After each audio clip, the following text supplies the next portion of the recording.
The rain hammered against the floor-to-ceiling windows of the law office on the 47th floor, each drop a percussion note in the symphony of a deal closing. Marcus Thompson sat across from three attorneys whose combined billable hours could fund a small country's education budget. The clock on the wall read 2:47 a.m. The contracts spread before him represented the culmination of 18 months of negotiations, due diligence reports thick enough to stop bullets, and more sleepless nights than he cared to count. $920 million. That was the number typed across the top of the final page, the sum required to acquire Sky Elite Aviation in its entirety. Marcus picked up the Mont Blanc pen, its weight familiar in his palm, and signed his name in the designated spaces. The attorneys witnessed. Notary stamps came down with official thuds. Just like that, he owned an airline. Arthur Morgan, the silver-haired chief operating officer who had run Sky Elite's day-to-day operations for the past decade, extended his hand across the mahogany table. His grip was firm, but his eyes carried something Marcus recognized immediately: uncertainty about the future. Arthur had built his career in aviation. Started as a baggage handler in 1984, worked his way through every department until he sat in the executive suite. Now, a 42-year-old black man from Oakland owned the company, and Arthur didn't know if his decades of loyalty would count for anything under new ownership. Marcus shook his hand and held it a moment longer than necessary. The message was simple: I see you, and you're not going anywhere. The lead attorney cleared his throat, shuffling papers into expensive leather portfolios. The transaction was complete. Sky Elite Aviation, with its fleet of 12 Bombardier Global 7000s and 5s, its exclusive client roster of Fortune 500 executives and old money families, its premium routes between New York and San Francisco, Los Angeles, Miami, and London, now belonged to Aerotech Industries. More specifically, it belonged to the man who had founded Aerotech in a Stanford dorm room 17 years ago, with nothing but a theory about lithium-ion battery efficiency and a refusal to accept that the industry giants were right. Arthur remained seated as the attorneys filed out. The rain continued its assault on the windows. Manhattan stretched below them, a grid of lights that never truly slept. Marcus, we didn't expect you to fly commercial. Arthur's voice carried a carefully neutral tone, the kind executives perfected when speaking to new bosses whose temperaments remained unknown. We can have the G7 ready for you by 7 a.m. Full crew, catering, whatever you need for the flight to San Francisco. Marcus was already shaking his head before Arthur finished. He pulled his phone from the pocket of his jeans, unlocked it with his thumbprint, and opened the Sky Elite booking portal. The app was sleek, well-designed, exactly what you'd expect from a luxury carrier. He selected Flight 707, the 6:30 a.m. departure from JFK to SFO, and scrolled through the seat map. First class consisted of 8 seats, each priced at $8,400 for the 5-hour, 40-minute journey. He selected 1A, the most expensive seat on the aircraft, positioned at the forwardmost point of the cabin with maximum legroom and the largest window. The booking form asked for a name. Marcus typed M. Davis. Arthur watched this unfold with growing concern. Sir, if you want to inspect operations, we can arrange a full walkthrough at Teterboro. You'll see everything: maintenance logs, crew training records, customer satisfaction metrics. You don't need to. I need to see what passengers see when they don't know the owner is watching. Marcus entered his credit card information, the same Amex Black card he'd been using since Aerotech's 3rd year when revenue finally justified the annual fee. The charge went through instantly. Confirmation email arrived 3 seconds later. Mr. M. Davis, your booking is confirmed for Sky Elite Flight 707, Seat 1A. He looked up at Arthur, whose expression had shifted from concern to something approaching alarm. Don't tell anyone. Not the crew, not the gate agents, nobody. I want to see the real service standards, not the performance you put on when executives are watching. Arthur opened his mouth, closed it, then tried again. Sir, our service standards are consistent across all passengers. We don't provide different levels of...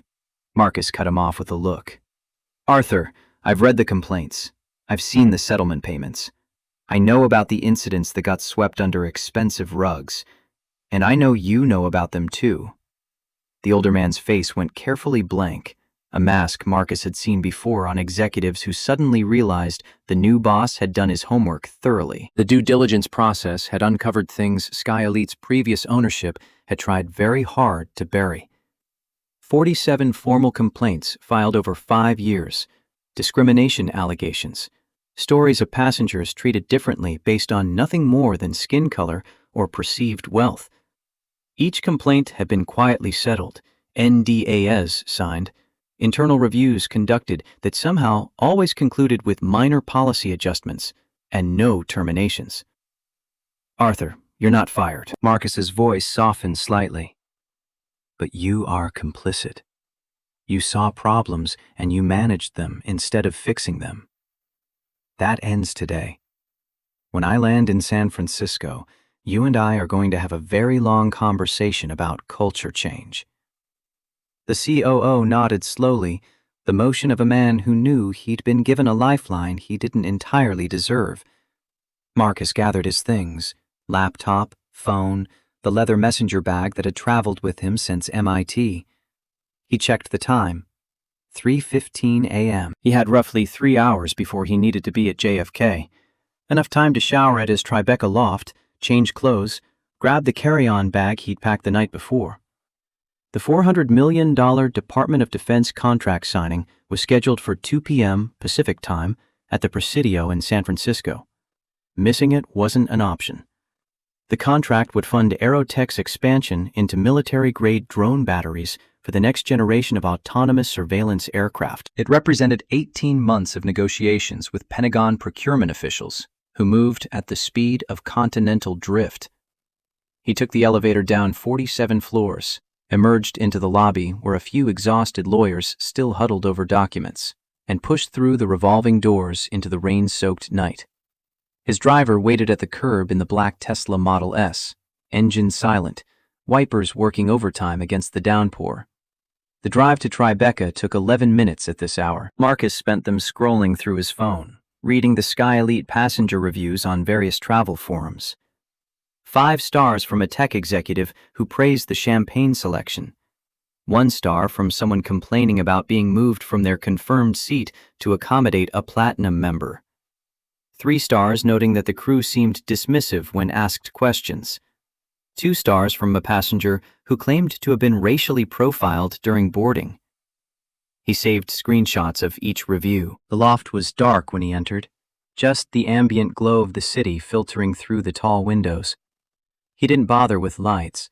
Muscle memory guided him to the bathroom where he stood under water hot enough to redden his skin, letting the tension of the all-night negotiation session drain away.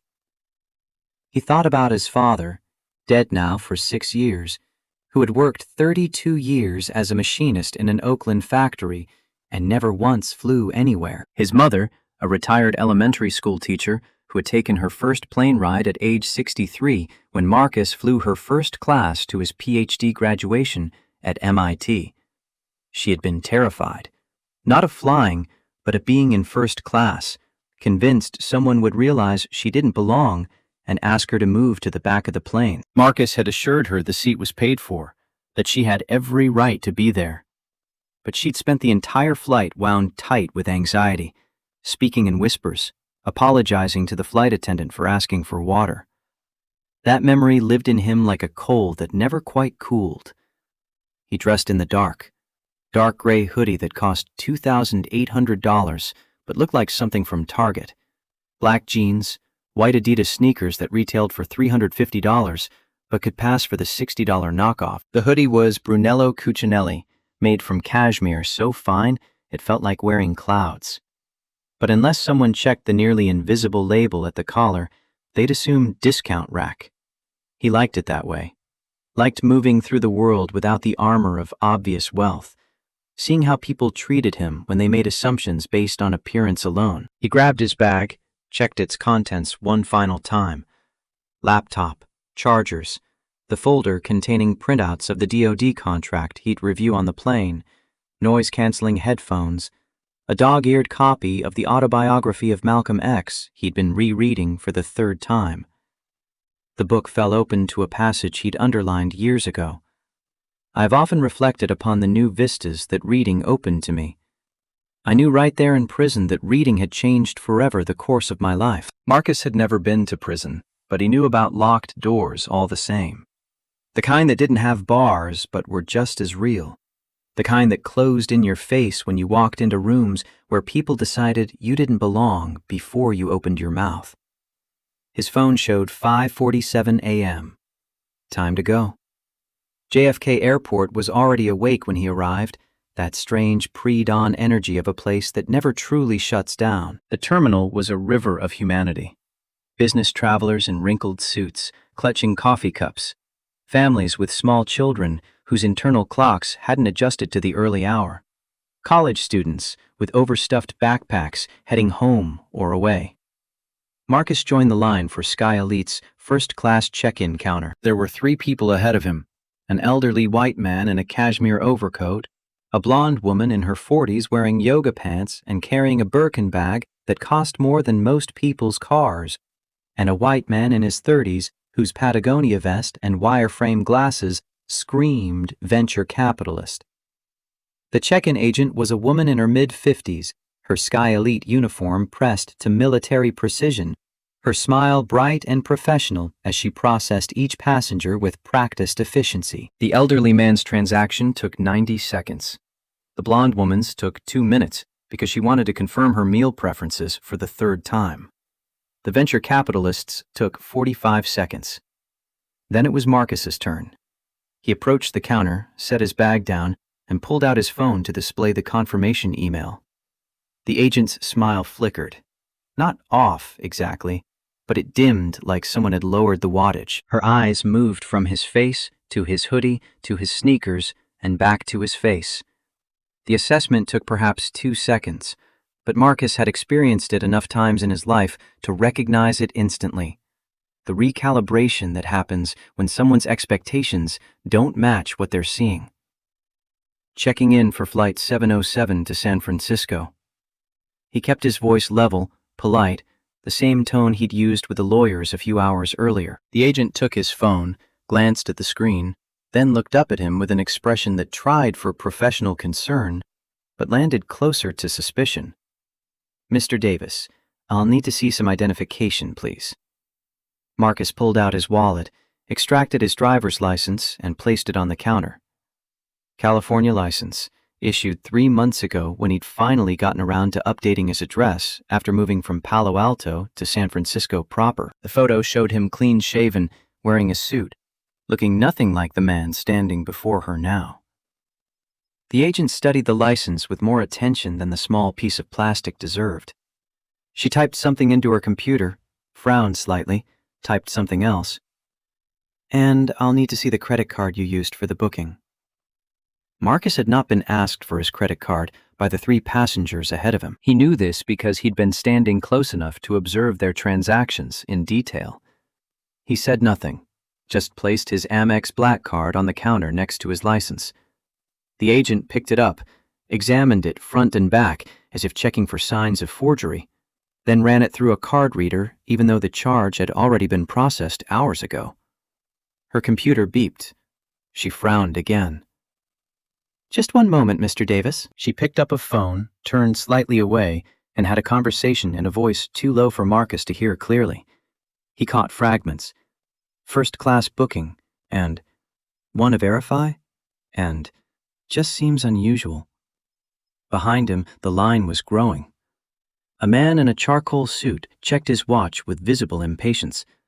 A woman with 2 small children tried to keep them from wandering off. The venture capitalist who'd already checked in stood near the gate entrance, watching the scene with the detached interest of someone observing an interesting social experiment.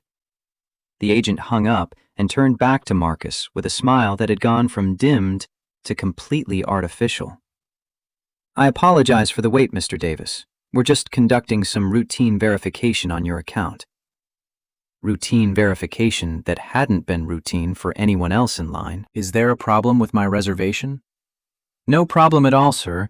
It's just that this particular ticket was purchased very recently, and we want to ensure there's no fraudulent activity on your account. It's for your protection." Marcus let that sit in the air between them for a moment. The accusation was clear, even if unspoken. She thought he'd stolen a credit card or somehow accessed someone else's account, because surely a black man in a hoodie didn't have $8,400 to spend on a plane ticket. "I purchased the ticket at 3:15 this morning because I finalized my travel plans at 3:15 this morning. The charge went through without issue. My card has not been reported stolen because it's not stolen. It's mine." "Of course, sir. I'm not suggesting. Then perhaps we can complete the check-in process?" Another phone call. This time Marcus heard more. "Supervisor," and "just want to be careful," and "you know how it is." Yes, he did know how it was. 5 minutes later, a man emerged from a door behind the counter. He wore a name tag identifying him as Brian Chen, supervisor. He was white, in his early 40s, with a sort of aggressively cheerful demeanor that suggested years of customer service training. "Mr. Davis, I apologize for any inconvenience. We just want to make sure we're providing you with the best possible service. Everything checks out with your reservation. Julie here will get you all set." Julie, the original agent, printed his boarding pass with hands that moved a fraction slower than they had for the previous passengers. She placed it on the counter along with his license and credit card. "You're all set, Mr. Davis. Boarding begins at 6:10. Have a wonderful flight." The words were correct. The tone was not. It was the voice someone uses when they've been told they have to do something they disagree with. Marcus gathered his documents and walked toward security. Behind him, he heard Julie speaking to the supervisor in a voice that wasn't quite quiet enough. "I was just being thorough. You know we've had issues with stolen cards before."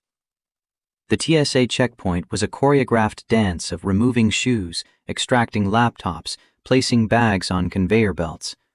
Marcus had been through enough airports to have the routine down to a science. He placed his messenger bag in a gray plastic bin, took off his sneakers, and walked toward the metal detector. "Random screening, please step aside, sir." The TSA agent was a woman in her 30s, heavy-set, with an expression of profound boredom that suggested she'd been working since before sunrise. She gestured toward a separate line where additional screening took place. Marcus stepped aside. He watched as the man in the charcoal suit walked through the metal detector without incident. Then the blonde woman with the Birkin bag. Then 3 more white passengers in business attire. The agent who conducted the additional screening was thorough to the point of theater. She ran her hands along his arms, down his sides, around his waistband. She opened his laptop and powered it on to verify it was actually a computer. She removed every item from his bag and examined each one individually. The Malcolm X book with its worn cover, the folder of DoD contract documents, his phone charger, a protein bar he'd packed for the flight. The laptop received special attention. She turned it over, examined the ports, ran it through the scanner a second time. It was a top-of-the-line MacBook Pro, custom configured with maxed-out specs, worth approximately $6,800. The Aerotech Industries logo was engraved on the lid, but she didn't seem to notice or care. "What do you do for work, sir?" The question was posed casually, but Marcus understood its purpose. She was trying to determine if someone who looked like him could legitimately afford the expensive electronics and the first-class ticket. "I'm in technology." "What kind of technology?" "Battery systems and energy storage." "For which company?" Marcus considered telling her, considered explaining that he owned the company, that the laptop she was examining so suspiciously was one of 50 custom units Aerotech had ordered for senior leadership, that the prototype lithium-ion cells in Aerotech's patents were currently powering drones in 12 countries and soon would power the Pentagon's next-generation surveillance fleet. Instead, he said, "Aerotech Industries, we're based in San Francisco." She nodded, unimpressed, and finally cleared him through. The entire process had taken 11 minutes. Marcus checked his watch. 6:02 a.m. The white passengers who had arrived after him had long since made it through security and were probably already at their gates. He reassembled his bag, put his shoes back on, and headed toward the Sky Elite Lounge. His boarding pass granted him access to their Platinum Lounge, a perk that came with first-class tickets. The lounge was supposedly one of Sky Elite's signature features, modeled after the private clubs of old New York. Leather armchairs, mahogany paneling, a full bar, and a menu of breakfast options prepared by a chef who'd trained at Le Bernardin. The entrance was marked by frosted glass doors etched with the Sky Elite logo. A young woman sat at a reception desk just inside, her blonde hair pulled back in a tight bun, her makeup applied with the precision of someone who'd watched a lot of YouTube tutorials. Marcus approached the desk and presented his boarding pass. The receptionist glanced at it, then looked up at him with an expression of polite confusion. "I'm sorry, sir, but this lounge is for first-class passengers only." "I am a first-class passenger. Seat 1A on Flight 707 to San Francisco." She looked at the boarding pass again, this time actually reading it instead of just glancing. Her cheeks flushed slightly. "Oh, I apologize. Right this way, Mr. Davis." She stood and led him into the lounge with the stiff posture of someone deeply embarrassed, but trying to pretend nothing awkward had just happened. She gestured to the seating area where perhaps a dozen other passengers were scattered among the leather chairs and sofas. A few looked up as Marcus entered, assessed him quickly, and returned to their newspapers or phones. "Can I get you anything to start? Coffee, juice, champagne?" "Coffee would be great, black." She nodded and disappeared toward the bar area. Marcus selected a chair near the window overlooking the tarmac.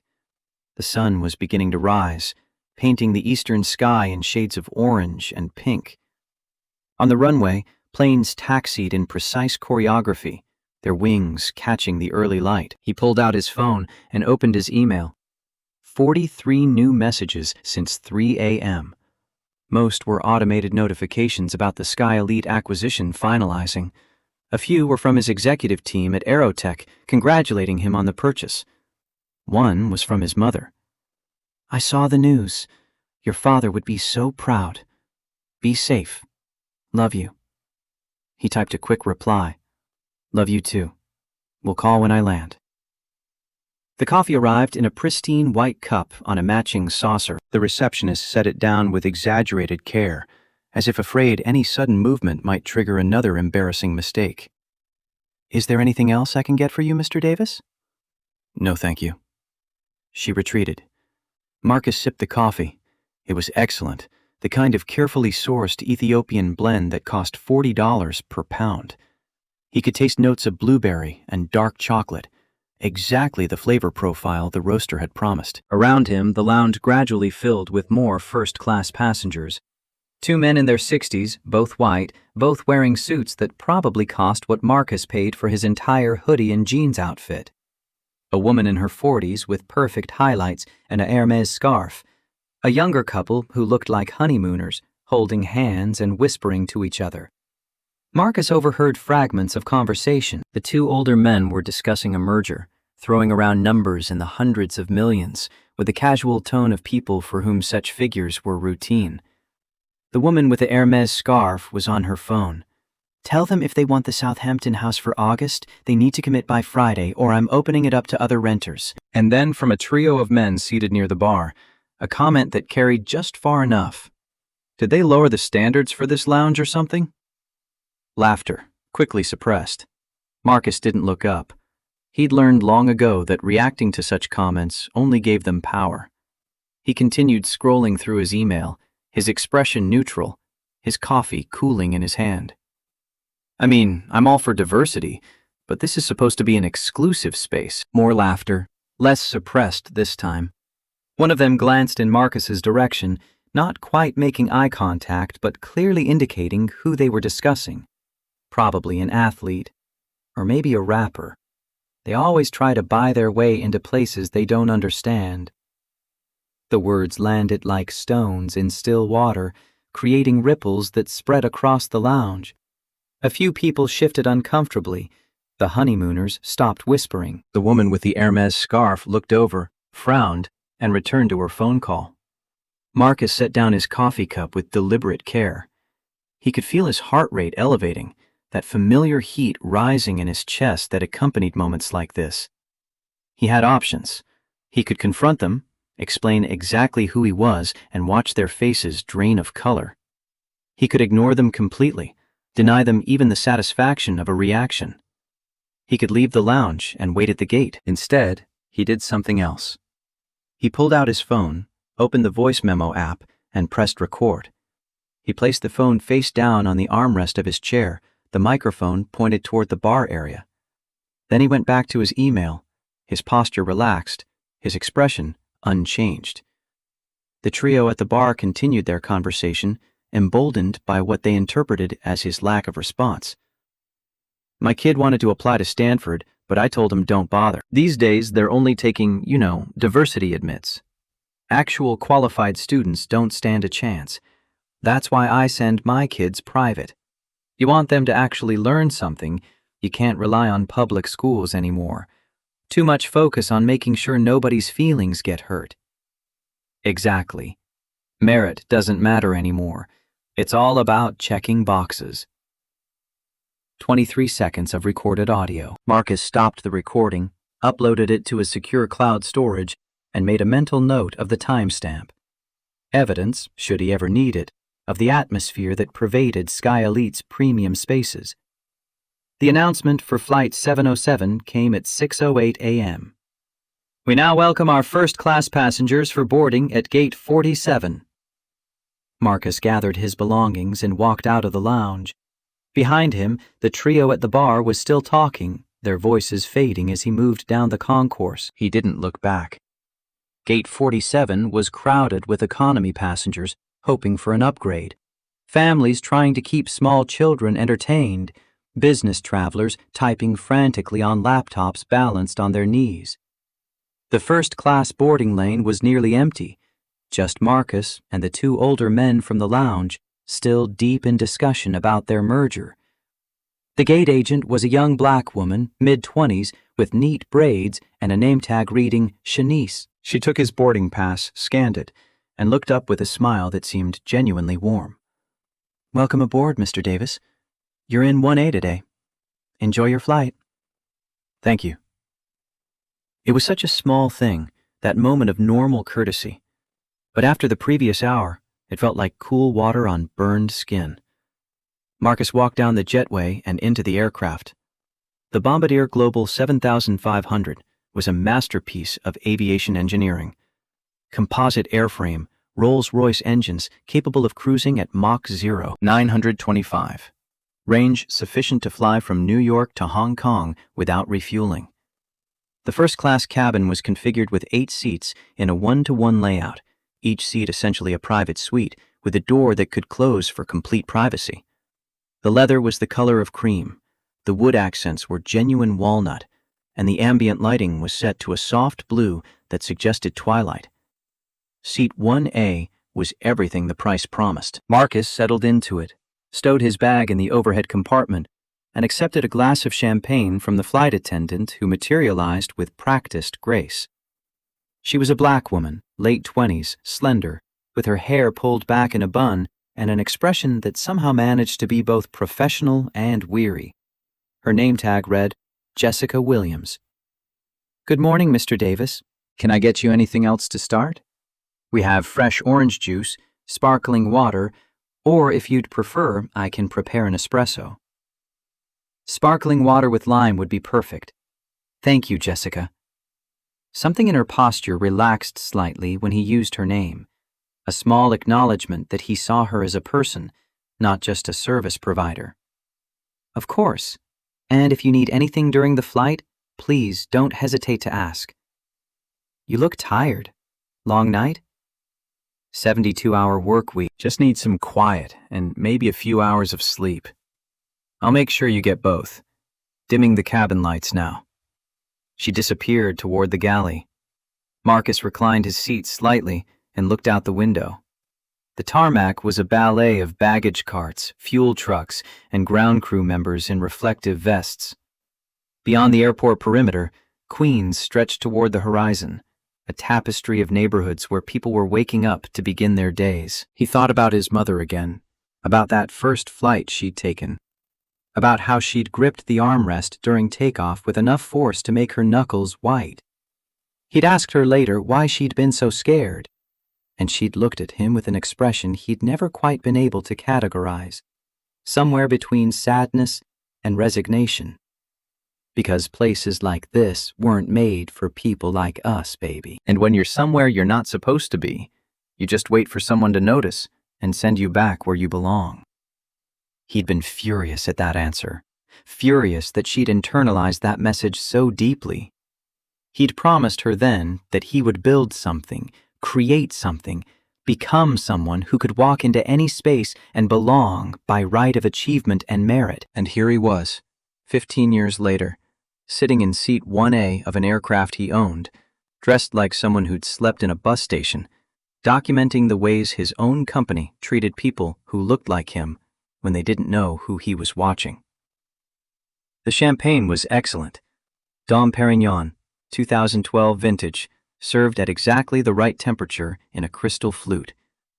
Marcus took a small sip and set it aside. He needed to stay sharp, needed to observe everything without the fog of alcohol dulling his perceptions. More passengers were boarding now. The two older men from the lounge took seats 2A and 2D across the aisle from each other so they could continue their conversation. A woman in her 50s with severe cheekbones and a Chanel suit claimed 3A. A man who looked like a lawyer or accountant, 30s, already on his phone, settled into 4A, and then came the disruption that would change everything.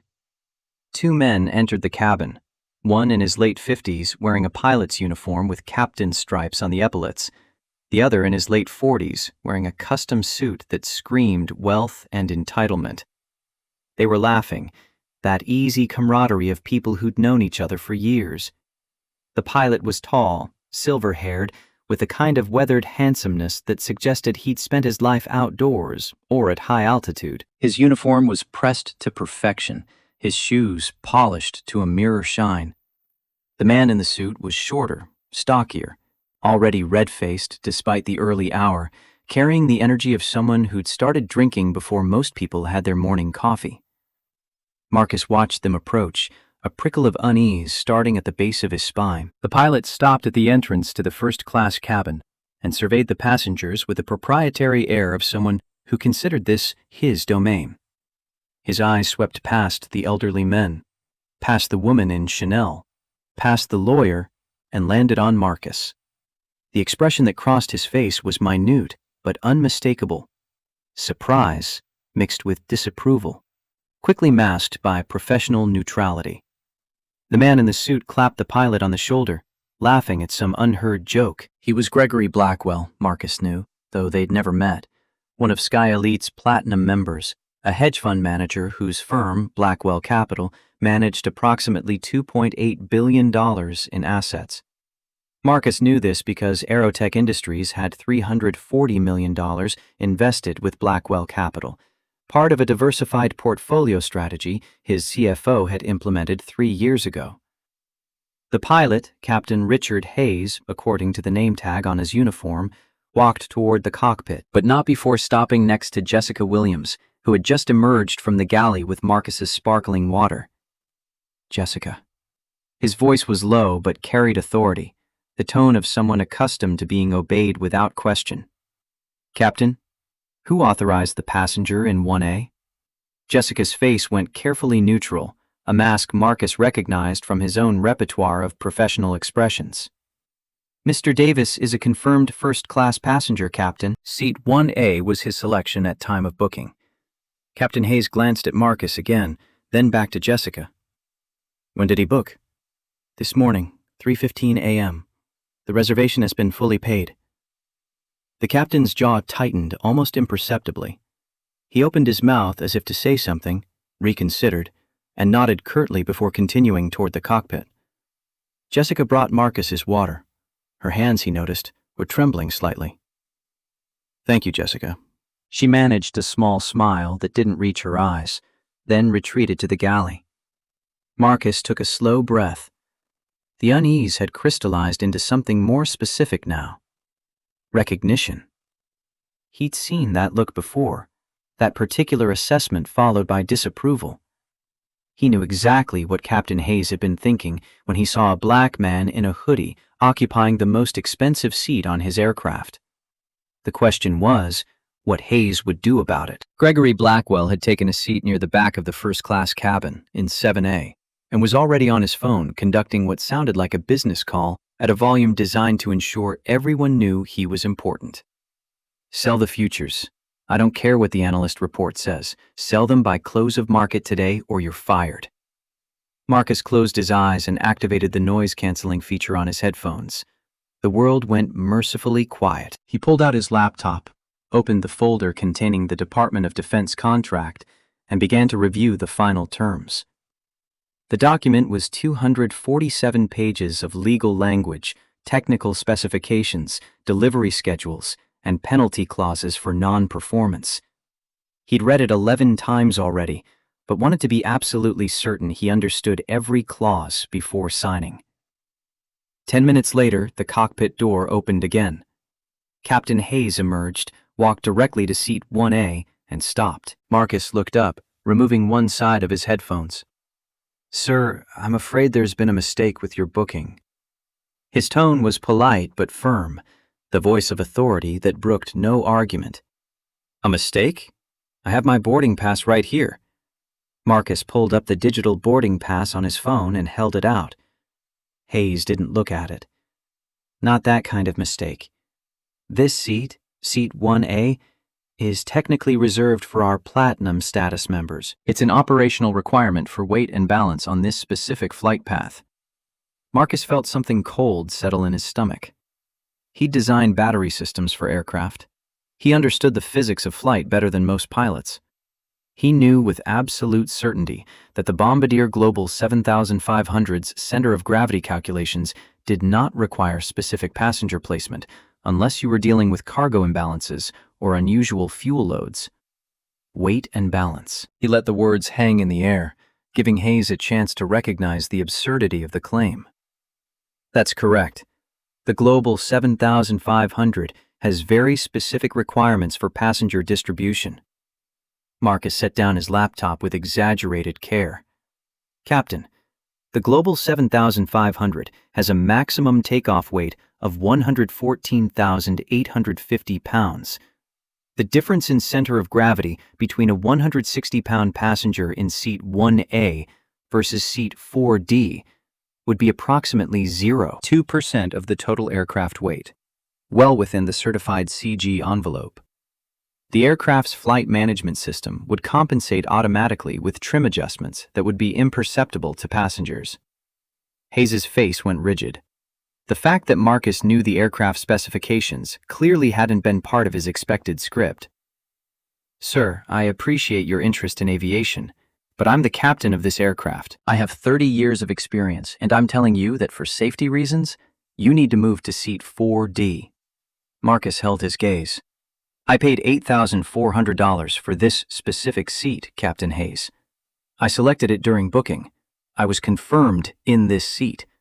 Unless there is a genuine safety issue that you can document in writing, I'm not moving." Behind them, the cabin had gone very quiet. The two elderly businessmen had stopped their merger discussion. The woman in Chanel was watching with undisguised interest. Even Gregory Blackwell had paused his phone call. Hayes leaned in slightly, lowering his voice, but not enough to prevent the nearest passengers from hearing. "Look, Mr. Davis, let's not make this difficult. We have a VIP guest on board today who requires the workspace provided by seat 1A. As captain of this vessel, I have the authority to reassign seating for the safety and comfort of all passengers. Now, please gather your belongings." The mask had slipped. The weight and balance excuse had been abandoned. Now it was about VIP guests and workspace requirements and captain's authority. Marcus understood in that moment with perfect clarity what was happening. Captain Hayes had made a promise to Gregory Blackwell, probably as they'd walked onto the aircraft together.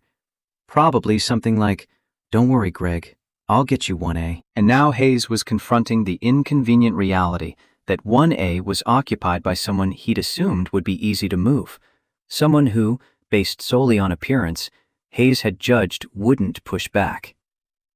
"You're ordering me to move." Marcus kept his voice level, conversational, but loud enough that there would be witnesses to this exchange. Not for safety, not for weight and balance, but because you want to give my paid seat to your friend. Hayes's neck flushed red above his collar. "I am ordering you to move because I'm the captain, and on this aircraft, what I say is law. If you don't comply, I will have you removed from the flight by airport security for non-compliance with crew instructions. Is that what you want? To be escorted off this plane in front of everyone?" Behind Marcus, Gregory Blackwell's voice cut through the tension. "Come on, buddy, don't be difficult. Just move back a few rows. It's not that big a deal." Marcus turned slightly to look at Blackwell. The hedge fund manager was standing now, having abandoned his phone call to watch the confrontation. His face carried the entitled smugness of someone who'd never been told no by people he considered service workers. "I'm not your buddy, and it is a big deal when a captain fabricates safety concerns to justify discrimination." The word landed like a grenade. Discrimination? Hayes's voice rose slightly, genuine anger replacing the forced courtesy. "I'm enforcing cabin protocols. This has nothing to do with—" "Then explain to me why you didn't check anyone else's ticket. Explain why you didn't ask the gentleman in 2A if he was a platinum member. Explain why the weight and balance requirements somehow only apply to my seat." "I don't have to explain my decisions to you. Actually, as a paying passenger, you do. And as the person being discriminated against based on your assumptions about who belongs in this cabin, I'm not moving." The standoff stretched. Hayes's hands clenched and unclenched at his sides. Marcus could see the calculation happening behind the pilot's eyes. How far could he push this without creating a scene that would become a problem later? Jessica Williams appeared from the galley, her face pale. "Captain, we need to finish pre-flight. We're scheduled for pushback in 4 minutes. Hayes ignored her, his attention locked on Marcus.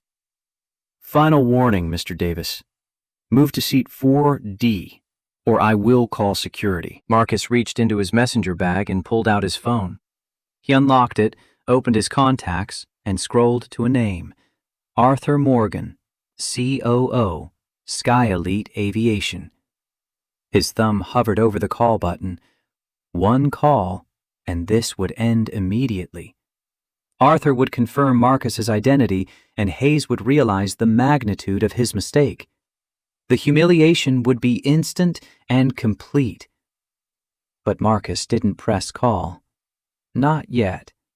Because ending it now would only address this single incident. It wouldn't expose the system that allowed Hayes to behave this way, with confidence that he'd face no consequences. It wouldn't reveal how many other passengers had been treated like this, how many had simply complied because they didn't have the resources to fight back.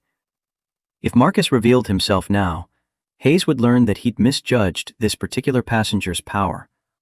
But he wouldn't learn that his behavior itself was wrong. He'd just learn to be more careful about which passengers he tried to bully. No, Marcus needed Hayes to dig deeper, needed him to commit fully to this course of action, needed a record, witnesses, evidence of the systemic rot that $2.3 million in quiet settlements had papered over for 5 years. He lowered his phone and looked directly at Captain Hayes. "Call security." "I'll wait." Captain Hayes pulled his phone from his uniform pocket with the deliberate slowness of a gunfighter drawing his weapon. He kept his eyes locked on Marcus as he dialed, the gesture designed to communicate absolute confidence in the righteousness of his position. The phone rang twice before someone answered. "This is Captain Hayes on Flight 707. I need airport security at Gate 47 immediately. I have a passenger refusing to comply with crew instructions." "Yes, I'll wait here until they arrive." He ended the call and slipped the phone back into his pocket. Around them, the cabin had transformed into a theater. Every passenger now a spectator to a drama they hadn't asked to witness. The two elderly businessmen exchanged glances that carried decades of boardroom experience reading power dynamics. The woman in Chanel had her phone out, not quite recording, but positioned for it. The lawyer in 4A had stopped pretending to work and was watching with the focused attention of someone mentally cataloging details for future reference. Gregory Blackwell settled back into his seat with visible satisfaction, like a man who'd just won a hand of poker through sheer force of will, rather than the quality of his cards. Jessica Williams stood frozen near the galley, her professional mask finally cracking to reveal something closer to horror. She looked at Marcus, then at Hayes, then back to Marcus, and in that sequence of glances, he could read an entire history. How many times had she watched this exact scene play out? How many passengers had she seen humiliated, moved, removed, because they didn't fit someone's narrow definition of who belonged in premium cabins? The cockpit door opened, and a younger man emerged, late 20s or early 30s, wearing the uniform of a first officer. His name tag read, Daniel Brooks. He had the eager, uncertain energy of someone still early enough in his career to believe the rules would be applied fairly if he just followed them correctly. "Captain, we're past our departure window. Tower is asking for our status." Hayes didn't turn around. "Tell them we have a passenger situation. It'll be resolved shortly." Daniel's eyes found Marcus, took in the scene, and something uncomfortable flickered across his face. Recognition, maybe, or shame. He opened his mouth as if to speak, reconsidered, and retreated to the cockpit without another word. The coward's retreat. Marcus had seen it before, that moment when someone knew something was wrong, but decided their own comfort mattered more than someone else's dignity. Daniel Brooks would go home tonight and perhaps feel vaguely guilty about what he'd witnessed. Might even mention it to a girlfriend or roommate as evidence of how complicated these situations were, how he'd wanted to say something, but it wasn't his place, and really, what could he have done? Exactly nothing, apparently. The minutes stretched. Marcus remained in his seat, hands folded calmly in his lap, his breathing steady and controlled. He'd learned this stillness through necessity over the years, in boardrooms where venture capitalists questioned his projections with a skepticism they didn't apply to white founders, in faculty meetings at MIT where professors assumed he was a student who'd wandered into the wrong room, in countless spaces where his presence was treated as provisional until he proved otherwise. Hayes stood in the aisle like a sentinel, arms crossed, radiating the kind of authority that came from 30 years of being called captain and having people snap to attention.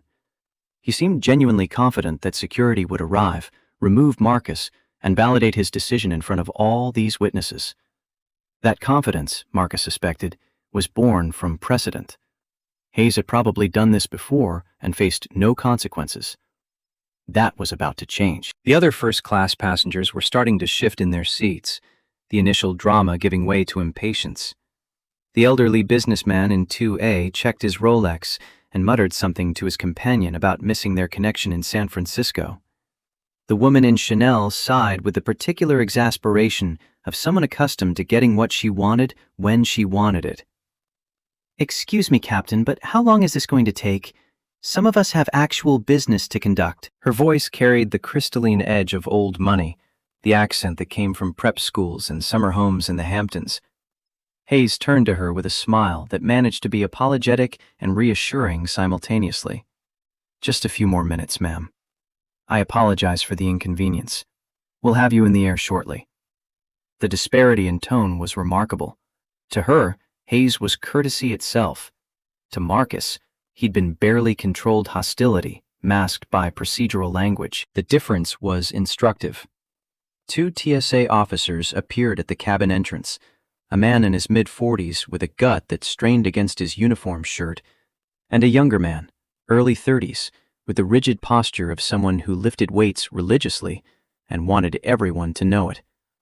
The older officer was Dale Cooper, according to his badge. The younger was Jake Barnes.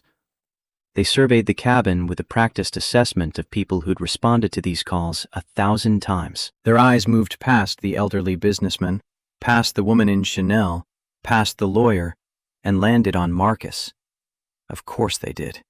The calculation was instant and automatic. White captain in a crisp uniform pointing at a black man in a hoodie. The math was simple. "What's the situation, Captain?" Cooper's voice was professionally neutral, but his body language told a different story. He'd already decided who the problem was before anyone spoke. Hayes gestured toward Marcus with the air of a man presenting evidence. "This passenger is refusing to comply with crew instructions.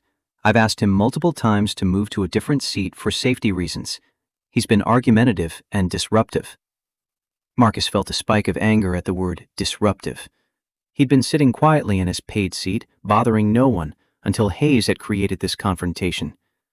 But he kept his expression neutral, his voice calm. "Officers, I have my boarding pass for seat 1A. I paid for this seat. Captain Hayes asked me to move because he wants to give my seat to another passenger. When I declined, he fabricated a safety concern about weight and balance." Cooper glanced at Barnes, a quick look that communicated volumes. Here we go again, another one who thinks he knows better than the crew. "Sir, the captain has authority over this aircraft.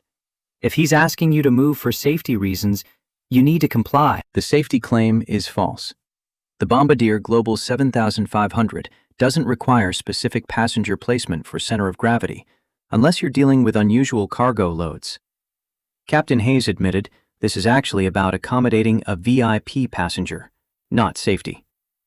Barnes stepped forward, his hand drifting toward the cuffs on his belt in a gesture that was probably unconscious, but unmistakably threatening. "Sir, we can do this the easy way or the hard way. Your choice." Marcus looked at Jessica, who was now openly distressed, her hands trembling as she gripped the edge of the galley counter. He looked at Daniel Brooks, visible through the open cockpit door, staring straight ahead at the instrument panel as if intensely interested in pre-flight checks. He looked at the other passengers, some uncomfortable, some impatient, none intervening. And he looked at Trevor Johnson, a 19-year-old black kid in seat 6A who'd boarded so quietly Marcus hadn't noticed him until now. Trevor had his phone out, held low but clearly recording. Their eyes met for a fraction of a second, and Marcus saw in the kid's expression something he recognized. Fury mixed with helplessness. The rage of watching something unjust unfold and knowing that speaking up would likely make it worse. Marcus gave Trevor the smallest nod. "Keep recording." Then he turned back to Cooper and Barnes. "I'll leave voluntarily. There's no need for—" Cooper grabbed Marcus's arm before he'd finished the sentence, his grip tight enough to hurt. Barnes moved to the other side, reaching for Marcus's other arm. "Don't make this harder than it has to be. I just said I'd leave voluntarily. There's no need to." Barnes pulled out handcuffs, the metal glinting under the cabin lights. The click as they opened seemed impossibly loud in the confined space. "You're resisting." Marcus's voice rose slightly, not quite a shout, but loud enough that every passenger could hear clearly. "I am not resisting. I have not touched either of you. I stated I would deplane voluntarily." Cooper twisted Marcus's arm behind his back with more force than necessary. The angle was wrong, deliberately painful, designed to establish dominance. Marcus felt the strain in his shoulder joint, a bright line of discomfort that threatened to become genuine injury if the pressure increased. The handcuffs went on. Plastic flex cuffs, not metal, but they bit into his wrists with sharp efficiency. Barnes pulled them tight, far tighter than necessary, and Marcus felt his fingers start to tingle as circulation was compressed. "The cuffs are too tight. You're cutting off circulation to my hands. Should have thought about that before you decided to be difficult." Barnes's voice carried satisfaction, the tone of someone enjoying the exercise of power over someone he'd decided deserved it. Cooper pulled Marcus from his seat. The motion was rough, without any consideration for the confined space or the fact that Marcus's hands were secured behind his back and couldn't be used for balance. Marcus stumbled, caught himself against the armrest, and then Cooper yanked him upright again. His temple connected with the edge of the armrest as Cooper pulled. Not hard enough to knock him unconscious, but hard enough that bright pain exploded across the left side of his head. He tasted copper immediately, that distinctive flavor of blood, and felt warmth spreading down from his temple toward his jaw. Jessica's voice cut through the cabin, high and tight with distress. "Stop! He's bleeding! You're hurting him!" Hayes' response was immediate and harsh. "Stay out of this, Jessica. This is a security matter." The lawyer in 4A had his phone out now, recording openly. So did the woman in Chanel. The elderly businessman in 2A looked nauseated, like he wanted to be anywhere else but couldn't quite bring himself to leave his seat. His companion had gone very still, his face carefully blank. Gregory Blackwell was smiling. Cooper and Barnes dragged Marcus down the aisle, not walked him, not escorted him, but dragged him, their hands tight on his arms, the pace deliberately faster than he could match given the awkward position and the confined space. His shoulders screamed in protest. The blood from his temple was flowing freely now, warm and wet against his skin, and he could feel it soaking into the collar of his expensive hoodie. The pain was significant but manageable. What hurt more was the humiliation. The spectacle of being hauled through the cabin like a criminal while other passengers watched and documented and did nothing. He kept his face as composed as possible, knowing the videos would be dissected later, knowing that any display of emotion would be weaponized against him. They passed Trevor, whose phone was definitely recording, his young face twisted with an anger that looked on the verge of tears. They passed the other economy passengers who'd watched the whole thing unfold, their expressions ranging from shock to discomfort to carefully maintained neutrality. They dragged him through the jet bridge, where the gate agent, Shanice, stood with her hand over her mouth, her eyes wide with horror. They hauled him into the terminal, where early morning travelers stopped to stare, where parents pulled their children closer, where the scene created ripples of attention spreading outward like a stone thrown in still water. Cooper and Barnes brought Marcus to a small security office near the gate area. The room was windowless, fluorescent lit, furnished with a metal desk and 3 plastic chairs. They shoved him into one of the chairs hard enough that he had to catch himself with his legs to avoid falling. "You're going to sit here until NYPD arrives to process you for interfering with a flight crew. That's a federal offense. You're looking at serious jail time." Barnes seemed to relish delivering this information, standing over Marcus with his arms crossed, the posture of dominance.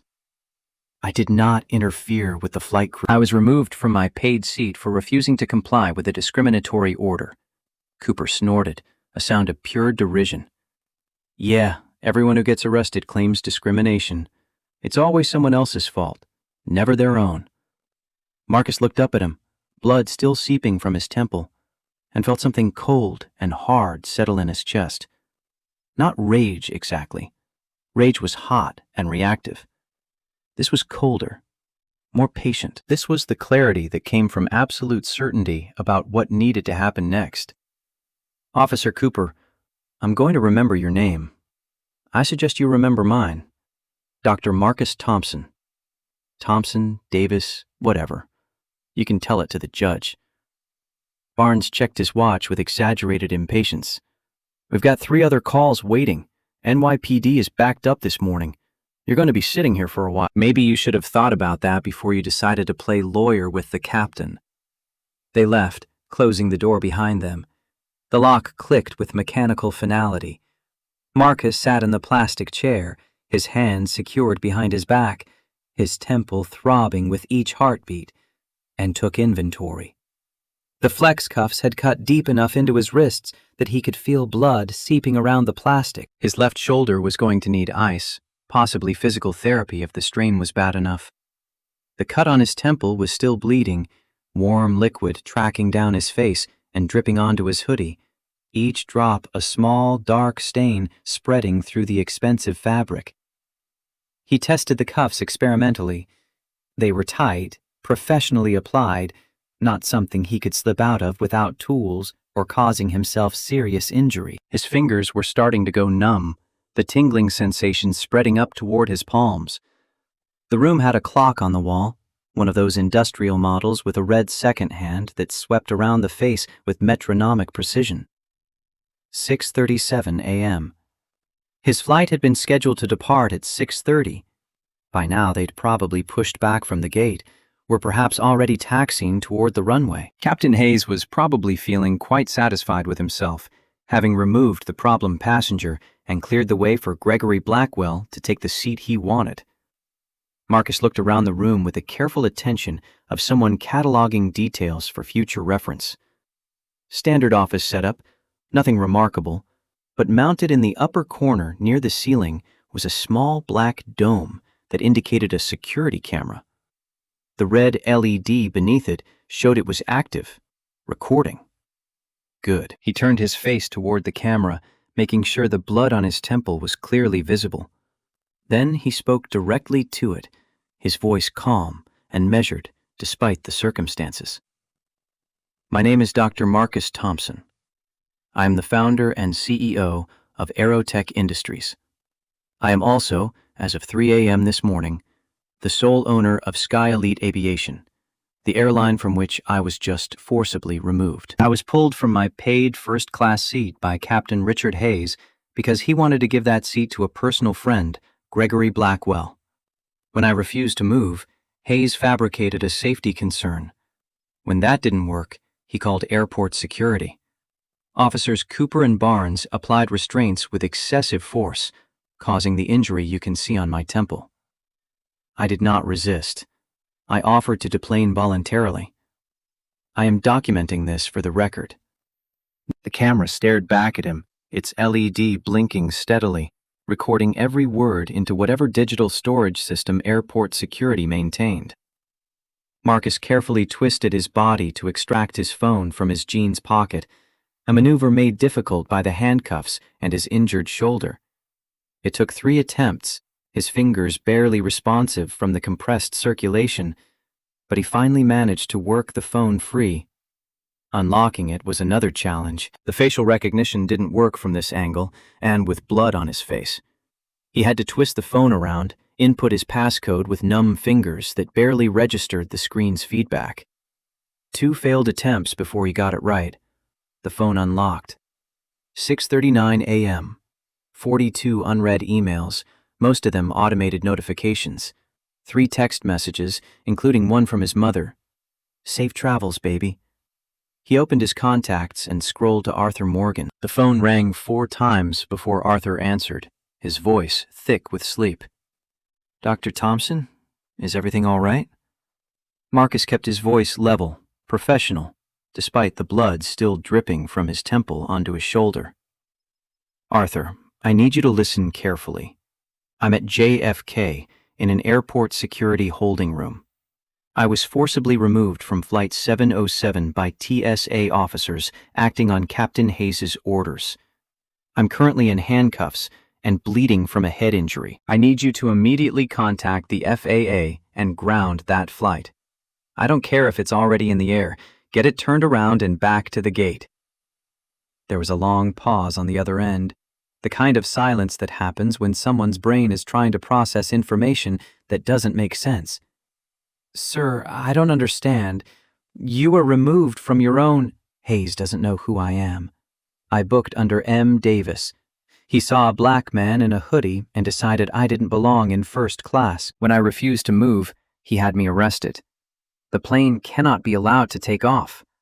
I want Hayes, the officers who injured me, and every person who witnessed this incident available when I get out of this room. Another pause, shorter this time. When Arthur spoke again, his voice had shifted from confused to something approaching panic. I'll call the tower immediately. And, sir, I'm calling our legal team. Don't say anything else to anyone until they arrive. Too late for that. I've already given a statement to the security camera in this room. Just ground the plane, Arthur. And have Director Bradford from the FAA standing by. This isn't just about one captain's misconduct. This is about systemic failures in your company that I'm about to expose in detail.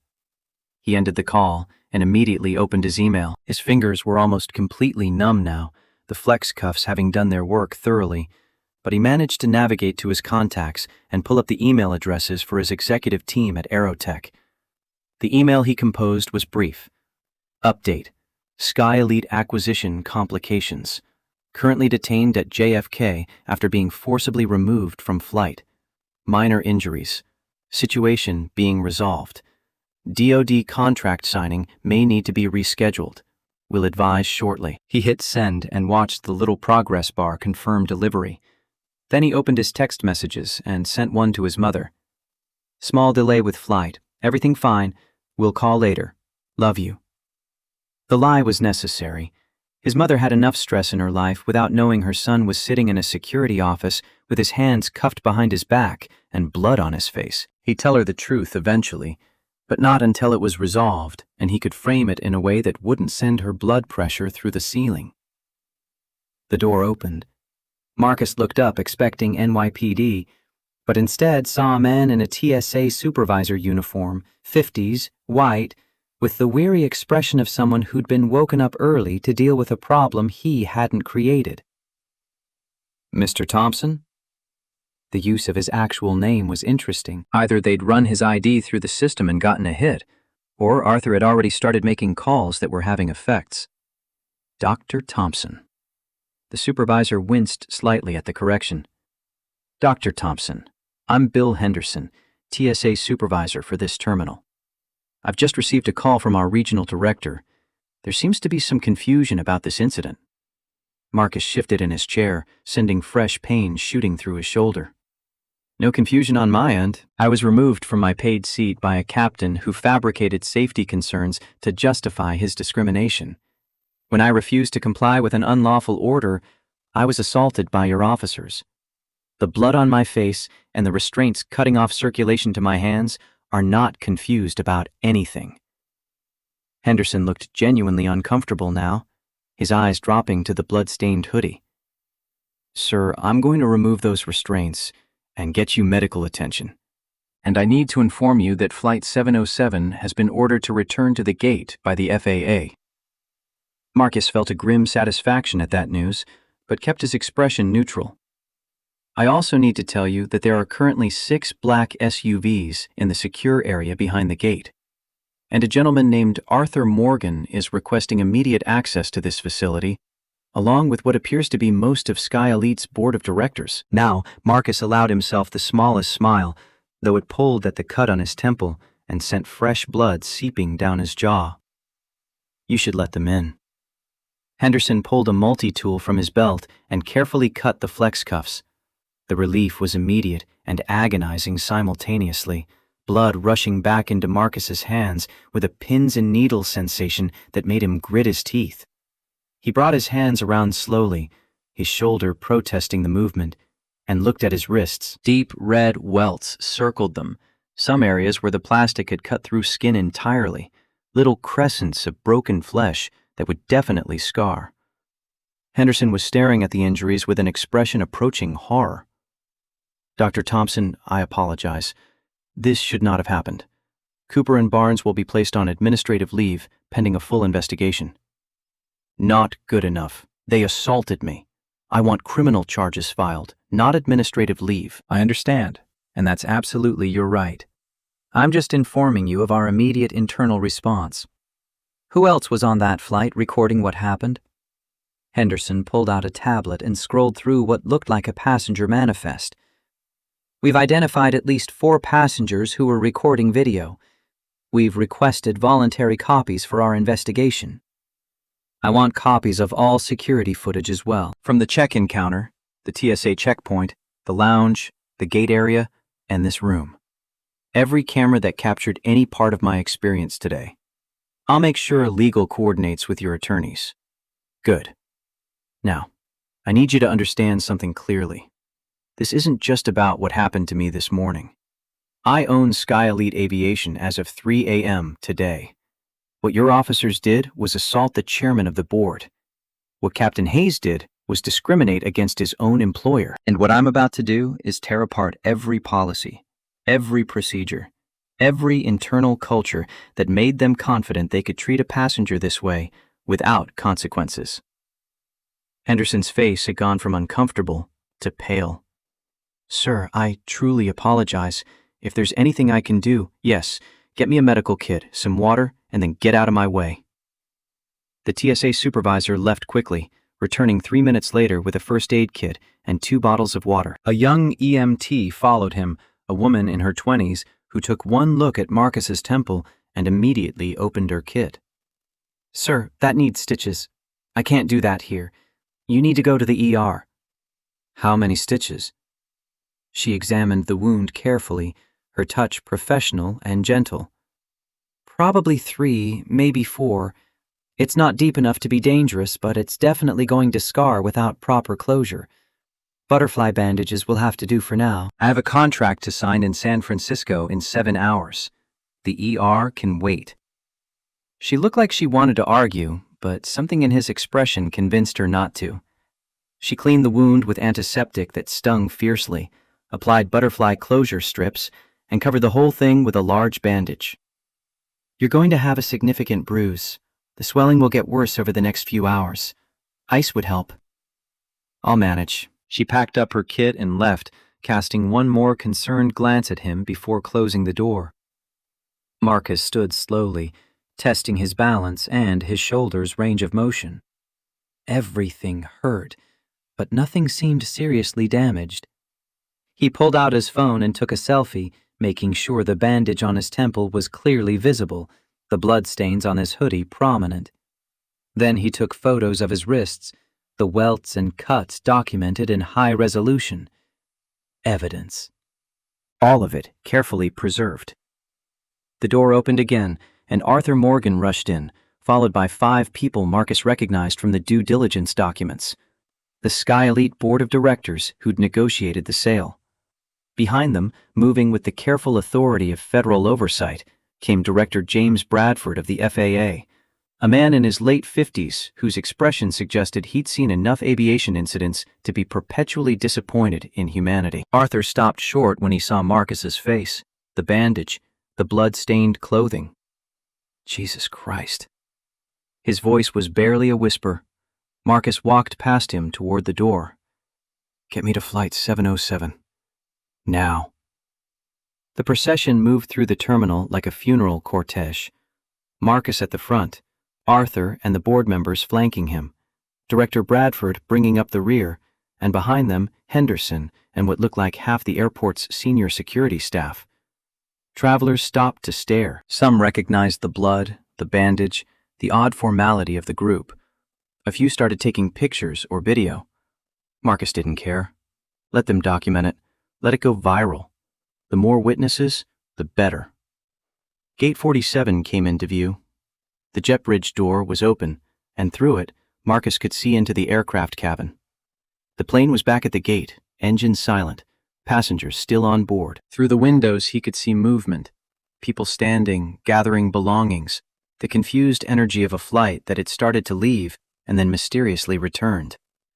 Captain Hayes stood at the entrance to the jet bridge, talking to a gate agent with animated gestures. He saw the approaching group, and his expression shifted from irritation to confusion to something approaching alarm as he registered who was walking toward him. Arthur reached Hayes first. "Captain Hayes, step aside." Hayes's face had gone from alarm to blank incomprehension. He looked at Arthur, at the board members, at Director Bradford's FAA credentials, and finally at Marcus with his bandaged temple and blood-stained hoodie. "Arthur, what's going on?" "I filed a report about an uncooperative passenger. Security removed him. I don't understand why the flight was called back." "Step aside." Arthur's voice had gone cold, carrying authority Marcus hadn't heard from him before. Hayes moved, his body operating on automatic while his brain tried to catch up. Marcus walked past him onto the jet bridge, the rest of the group following. The tunnel was long enough that Marcus had time to feel his heart rate elevating, that familiar pre-combat adrenaline that came before difficult confrontations. He stepped through the aircraft door. The cabin erupted into shocked silence. Every passenger was staring. Jessica Williams stood in the galley, her hand over her mouth, tears streaming down her face. Daniel Brooks was visible in the cockpit doorway, his face ashen. Gregory Blackwell was in seat 1A, Marcus's seat, with a champagne glass in his hand and an expression of confused entitlement. Marcus walked down the aisle slowly, giving every passenger time to see his face, the bandage, the blood. He stopped at the front of the first-class cabin and turned to face them all. His voice, when he spoke, was calm and clear and carried to every corner of the cabin. Ladies and gentlemen, my name is Dr. Marcus Thompson. I am the founder and CEO of Aerotech Industries. As of 3 o'clock this morning, I am also the sole owner and chairman of Sky Elite Aviation. 45 minutes ago, I was forcibly removed from seat 1A of this aircraft, the seat I had paid $8,400 to occupy. I was removed because Captain Hayes wanted to give my seat to a personal friend. When I refused to comply with what was clearly a discriminatory order, I was dragged off this plane, handcuffed, and injured by airport security officers. The blood you see on my clothes is my own. The injury you see on my face happened when I was pulled from my seat. The cabin was absolutely silent except for the ambient noise of the aircraft systems. Gregory Blackwell had set down his champagne glass, his face draining of color. Marcus continued, his voice never rising but somehow filling the entire space. Captain Hayes, you are terminated effective immediately. Your employment with Sky Elite Aviation is ended. You will surrender your uniform and credentials to Mr. Morgan before leaving this aircraft. Hayes made a choking sound, something between protest and shock, but no words came out. Marcus turned his attention to Jessica. Miss Williams, you attempted to intervene when I was being assaulted. You tried to stop it. Thank you. Consider yourself promoted to Director of Cabin Services, effective immediately. You'll work directly with me to overhaul our crew training protocols. Jessica's tears were flowing freely now, but she managed to nod. Then Marcus's eyes found Gregory Blackwell, still seated in 1A, looking like a man watching his entire world collapse in real time. Mr. Blackwell, your Sky Elite Platinum membership is revoked. You are banned from this airline for life. Additionally, Aerotech Industries is liquidating its $340 million investment in Blackwell Capital, effective immediately. The morality clause in your fund's investor agreement covers assault of service workers and discrimination. Our legal team will be in contact with your board regarding the specific violations. Blackwell's mouth opened and closed, but no sound emerged. The champagne glass tipped over in his lap, spilling across his expensive suit, but he didn't seem to notice. Marcus looked at Director Bradford. I want Captain Hayes' license suspended pending a full FAA investigation. I want the cockpit voice recorder preserved as evidence. And I want every complaint filed against this crew in the past 5 years reviewed by federal investigators. Bradford nodded, his expression grave, but something in his eyes suggesting satisfaction at finally being able to act on problems he'd likely suspected existed. Consider it done, Dr. Thompson. Marcus turned back to the cabin, addressing all the passengers who'd watched him be dragged away and done nothing. For those of you who recorded what happened, thank you. Your videos will be crucial evidence. For those who simply watched in silence, I want you to think about what your inaction cost. Not just me, but every person who's been treated this way on this airline and had no recourse because witnesses chose comfort over courage. He walked back toward the exit, every eye following him. As he passed Hayes, the captain finally found his voice. Dr. Thompson, please. I didn't know. If I had known who you were. And that is precisely the problem, Captain. If you had known who I was, you would have treated me with respect. But you saw a black man in casual clothes and decided I didn't belong. Your mistake wasn't misjudging my identity. Your mistake was believing that respect is something only certain people deserve. Hayes had no response to that. His face crumbled, the weight of what he'd done and what it would cost finally penetrating. Marcus walked off the aircraft, down the jet bridge, and into the terminal where airport security had cleared a space. The EMT who'd bandaged him earlier was waiting with ice packs. The board of directors clustered around him, their expressions ranging from shock to determination. Doctor. Thompson, what do you need from us? Marcus accepted an ice pack and pressed it gently against his temple, wincing at the cold pressure. I need every complaint filed against Sky Elite in the past 5 years pulled and reviewed. I need to know who else Hayes, his crew, and airport security treated this way. I need their names, their stories, and I need compensation packages prepared. Nobody should have to go through what I just did. And the only reason I'm standing here, able to demand accountability, is because I had the resources and power to fight back. Most passengers don't. So we're going to find every single person who is wronged, and we're going to make it right. One of the board members, an older woman with steel gray hair named Patricia Hoffman, stepped forward. We'll have the files on your desk by tomorrow morning, all 47 complaints that were settled quietly over the years. Marcus's jaw tightened. 47. The number was worse than he'd thought during due diligence. 47 people who'd been discriminated against, humiliated, or worse. 47 settlements paid to buy silence instead of fix problems. Starting today, that culture ends. No more quiet settlements, no more protecting bad actors because they're good pilots or have seniority. No more looking the other way when passengers are treated as less than because of how they look or where they come from. He pulled out his phone and checked the time. 7:43 a.m. The DoD contract signing was at 2 p.m. Pacific. If he could get on a flight within the next 2 hours, he'd make it. Arthur, get me on the next available flight to San Francisco. Any airline, any seat, and get our legal team on the phone. I want criminal charges filed against officers Cooper and Barnes for assault. I want civil rights violations documented, and I want every second of security footage from this morning preserved and copied to our attorneys. Already in process, sir. Director Bradford approached, his credentials in hand. Dr. Thompson, I'll need a formal statement for the FAA investigation. Can you come to our field office? Not today. I have a contract to sign in San Francisco that's worth $400 million to my company and critical to national defense. But I'll make time tomorrow, and I'll bring every piece of evidence we've collected. Bradford nodded with what looked like respect. Fair enough.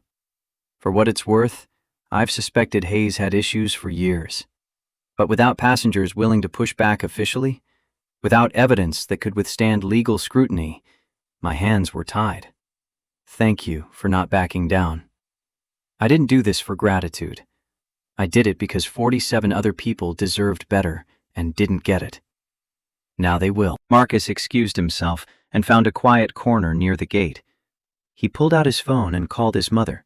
She answered on the first ring. Marcus, I thought you'd be in the air by now. Flight got delayed. Ended up being more eventful than expected. He could hear the suspicion in her voice. Eventful how? Long story. I'll tell you when I see you next week.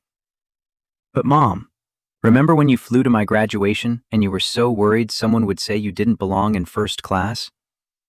Her silence was heavy with memory. I remember. That happened to me this morning. Captain saw me in my seat and decided I must have stolen the ticket or something. Had me removed by security. He heard her sharp intake of breath. Baby, are you all right? Did they hurt you? Nothing serious. Few bruises, small cut. I'm fine. But here's the thing. I own the airline now. Bought it last night. The captain who had me removed? He's fired. The security officers who roughed me up? They're facing charges. And every person who was treated that way in the past 5 years is going to get compensation and an apology. There was a long pause. When his mother spoke again, her voice was thick with emotion. Your father would have been so proud. I know, Mom. I know. They talked for a few more minutes, Marcus downplaying his injuries, his mother asking questions he deflected with practiced ease. When he finally ended the call, he felt exhausted in a way that had nothing to do with the early morning or the physical pain. He felt exhausted by the weight of knowing that what happened to him happened to people every day. People without resources, without power, without the ability to fight back. People who just had to swallow the humiliation and move on because the system was designed to protect itself, not them. But now, he had the power to change that system, and he intended to use every bit of it. Arthur appeared with a boarding pass. United flight to SFO, leaves in 90 minutes, first class seat. Already checked you in under your real name this time. Marcus took the pass and stood, his shoulder protesting the movement. Get Hayes and his crew to our attorneys for statements. Get Cooper and Barnes's personnel files. And Arthur, I need you to schedule a company-wide meeting for next week. Every employee, from pilots to baggage handlers. We're going to talk about exactly what kind of airline we're going to be going forward. Consider it done, sir. And Marcus, for what it's worth, I'm sorry. I saw the complaints. I knew there were problems. I should have pushed harder to fix them. You're right, you should have. But you're going to help me fix them now. That's how you make it right. Arthur nodded, the burden of complicity settling visibly on his shoulders. Marcus walked toward the new gate, each step a reminder of the morning's events through the various aches and pains. But underneath the discomfort was something else. A cold, focused determination. Captain Hayes thought he was enforcing protocol. Gregory Blackwell thought he was claiming a privilege he'd earned through status. Officers Cooper and Barnes thought they were removing a problem passenger. What they'd actually done was provide Marcus with a masterclass in everything that needed to change. And more importantly, they'd given him all the evidence he needed to burn down the old system and build something better from the ashes. The revolution wasn't coming. It had already begun. The United flight touched down at San Francisco International at 1:47 p.m. Pacific Time, 13 minutes ahead of schedule. Marcus had spent the 5-hour journey in seat 2A with his laptop open, reviewing the Department of Defense contract for the 14th time, while simultaneously coordinating with his legal team via encrypted email. The ice pack the flight attendant had provided had reduced the swelling on his temple, but the bruise was blooming into spectacular shades of purple and yellow that no amount of bandaging could hide. The businessman in 2C had stared at him during boarding, clearly trying to place where he'd seen that face before. Marcus had watched the recognition dawn around the 2-hour mark when the man pulled out his phone and scrolled through what was probably Twitter or Instagram. The videos from JFK were already circulating. Trevor Johnson's footage had been posted within minutes of the plane returning to the gate, and the algorithm had done its work with ruthless efficiency. 3 million views in 6 hours, climbing to 8 million by the time Marcus's flight crossed into Nevada airspace. The businessman had tried to catch Marcus's eye after that, perhaps looking for confirmation or wanting to express some solidarity, but Marcus had kept his attention fixed on his screen. He didn't need sympathy from strangers. He needed signed contracts and systematic change. A black SUV waited on the tarmac, cleared through security by virtue of Marcus's DoD credentials and the urgency of the contract signing. His chief legal counsel, Patricia Reeves, sat in the back seat with her own laptop open and 3 thick folders spread across the middle seat. She was a white woman in her early 50s, Harvard Law, 15 years at the Justice Department before Marcus had poached her with a compensation package that made her eyes water. She looked up as he slid into the vehicle, and her professional composure cracked for exactly 2 seconds when she saw his face. Christ, Marcus. The videos don't do it justice. She handed him a folder without waiting for a response. Everything you need for the DoD signing. They've already been briefed on this morning's incident. General Patterson called personally to express concern and verify you'd still make the meeting. Marcus flipped through the documents, each page a carefully negotiated term that represented 18 months of Pentagon bureaucracy. And the criminal complaints? Filed 1 hour ago. NYPD has issued arrest warrants for officers Cooper and Barnes on charges of assault and battery. They're also investigating Hayes for filing a false report and conspiracy. The TSA has opened an internal investigation into Cooper and Barnes, but given the video evidence and your testimony, termination is virtually certain. Not good enough. I want civil rights violations added, federal charges. Patricia pulled out another folder, this one marked with red tabs indicating urgent priority. Already in motion, the U.S. Attorney's Office for the Eastern District of New York is reviewing for potential prosecution under Title VI. Your status as the airline owner creates an interesting wrinkle. They assaulted not just a passenger, but the chairman of a federally regulated carrier. That elevates it. The SUV pulled away from the aircraft, weaving through the maze of service roads toward the airport exit. Marcus checked his watch. 1:52 p.m. The Presidio was a 20-minute drive in light traffic, 40 in heavy. They had cushion, but not much. What about the other victims? The 47 complaints? Patricia's expression hardened in a way Marcus had learned to recognize as her pre-litigation face. Arthur delivered the files this morning. I've had 3 associates reviewing them. Marcus, it's worse than we thought. The 47 number only counts formal complaints that reached settlement stage. There are at least 73 additional incidents documented in internal memos, email exchanges, and crew reports that never made it to official complaint status. Most were dismissed as misunderstandings, or the passengers were offered minor compensation, like vouchers, to prevent escalation. How many total victims? 120. That we can document with hard evidence. God knows how many more just swallowed it and moved on. Marcus felt that cold clarity settle over him again. The same sensation from the holding room at JFK. Numbers became people in his mind. 120 individuals who'd experienced some version of what he'd gone through that morning.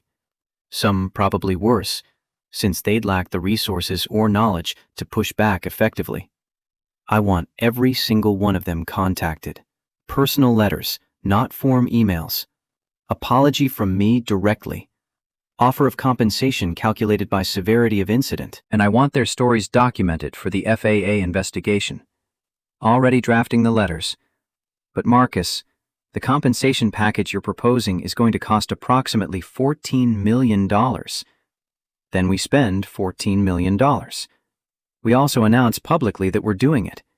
No NDAs, no silence requirements. If victims want to speak to the press, they can. If they want to testify at Hayes' trial, we'll fly them there and put them up in hotels. Total transparency. The SUV merged onto Highway 101, traffic moving smoothly for once. Through the window, San Francisco skyline emerged from the afternoon haze. The Trans-America Pyramid and Salesforce Tower, marking the financial district where Marcus had first pitched Aerotech to skeptical venture capitalists 17 years ago. Patricia was typing rapidly on her laptop. The board is requesting an emergency meeting, tomorrow morning, 8 a.m. They want to discuss the financial implications and PR strategy. Tell them 9 a.m. I need to stop by the FAA office first to give my formal statement to Bradford.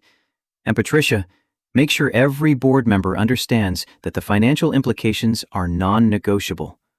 We're paying the victims what they're owed. Anyone who has a problem with that can resign. Understood? Also, the press is requesting comment.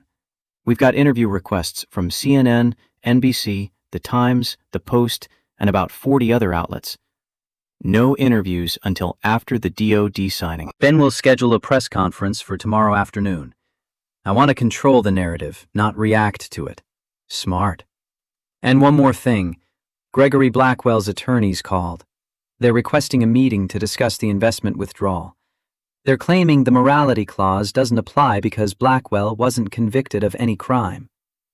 Marcus allowed himself a thin smile that pulled at his temple wound. Tell them to review the clause more carefully. It specifies credible allegations, not convictions. And we have video evidence of him demanding my seat while knowing I was being forcibly removed. That's complicity and discrimination at minimum. The $340 million gets liquidated as scheduled. If they want to sue, they can join the line. The Presidio came into view, that historic military post turned national park, its Spanish colonial buildings nestled among cypress and eucalyptus trees, with views of the Golden Gate Bridge. The DOD had chosen this location deliberately, Marcus suspected, as a reminder of military tradition and the seriousness of the contracts they administered. Security at the gate was thorough. Credentials checked, vehicles searched, Marcus's briefcase X-rayed, despite his clearance level. The guard who processed them glanced at Marcus's bandaged temple with professional neutrality, asking no questions, but clearly noting the injury in his log. They were directed to Building 640, a renovated warehouse that now housed the Defense Innovation Unit. General Clayton Patterson waited in the conference room, a man in his early 60s with the bearing of someone who'd spent 40 years in uniform and retired with more stars than most officers saw in a lifetime. He was flanked by 2 DoD attorneys, a contracting officer, and a technical specialist Marcus recognized from previous negotiations. Patterson stood when Marcus entered, his eyes going immediately to the bandage and bruise. "Dr. Thompson, I saw the videos. Are you all right?" "I'll heal, General. Thank you for your concern." Patterson gestured to the empty chairs across the conference table. "I won't pretend to understand the full circumstances, but I want you to know that the department takes allegations of discrimination very seriously. If there's anything we can do to support the investigation, your support is appreciated, but right now, I'm more interested in ensuring this contract gets signed. Our battery systems are ready for deployment. Your drones need them. Let's get this done." The general smiled slightly, a gesture of respect for Marcus's focus. "Agreed. Shall we begin?" The next 90 minutes were a masterclass in bureaucratic precision. Each clause of the 247-page contract was reviewed aloud, questions answered, technical specifications confirmed. The battery systems Aerotech had developed would power the next generation of long-range surveillance drones, units capable of staying airborne for 72 hours on a single charge. The military applications were obvious, but Marcus had insisted on dual-use provisions that would allow the technology to eventually transition to civilian markets. Cargo drones, agricultural monitoring, disaster response. At 3:43 p.m., General Patterson signed the final page. The contracting officer witnessed. Marcus added his signature below. And just like that, $400 million in government contracts became reality. Patterson shook his hand with genuine warmth. "Congratulations, Dr. Thompson. This technology is going to save lives. Both military personnel who won't need to fly dangerous missions and civilians who will benefit when this eventually goes commercial. That's always been the goal, General. Technology should serve people, not the other way around." The general's expression shifted, becoming more personal. "I served with a lot of men over the years who looked like you. Good men. Brilliant men, who had to work twice as hard for half the recognition. What you're doing with Sky Elite, holding people accountable, that matters.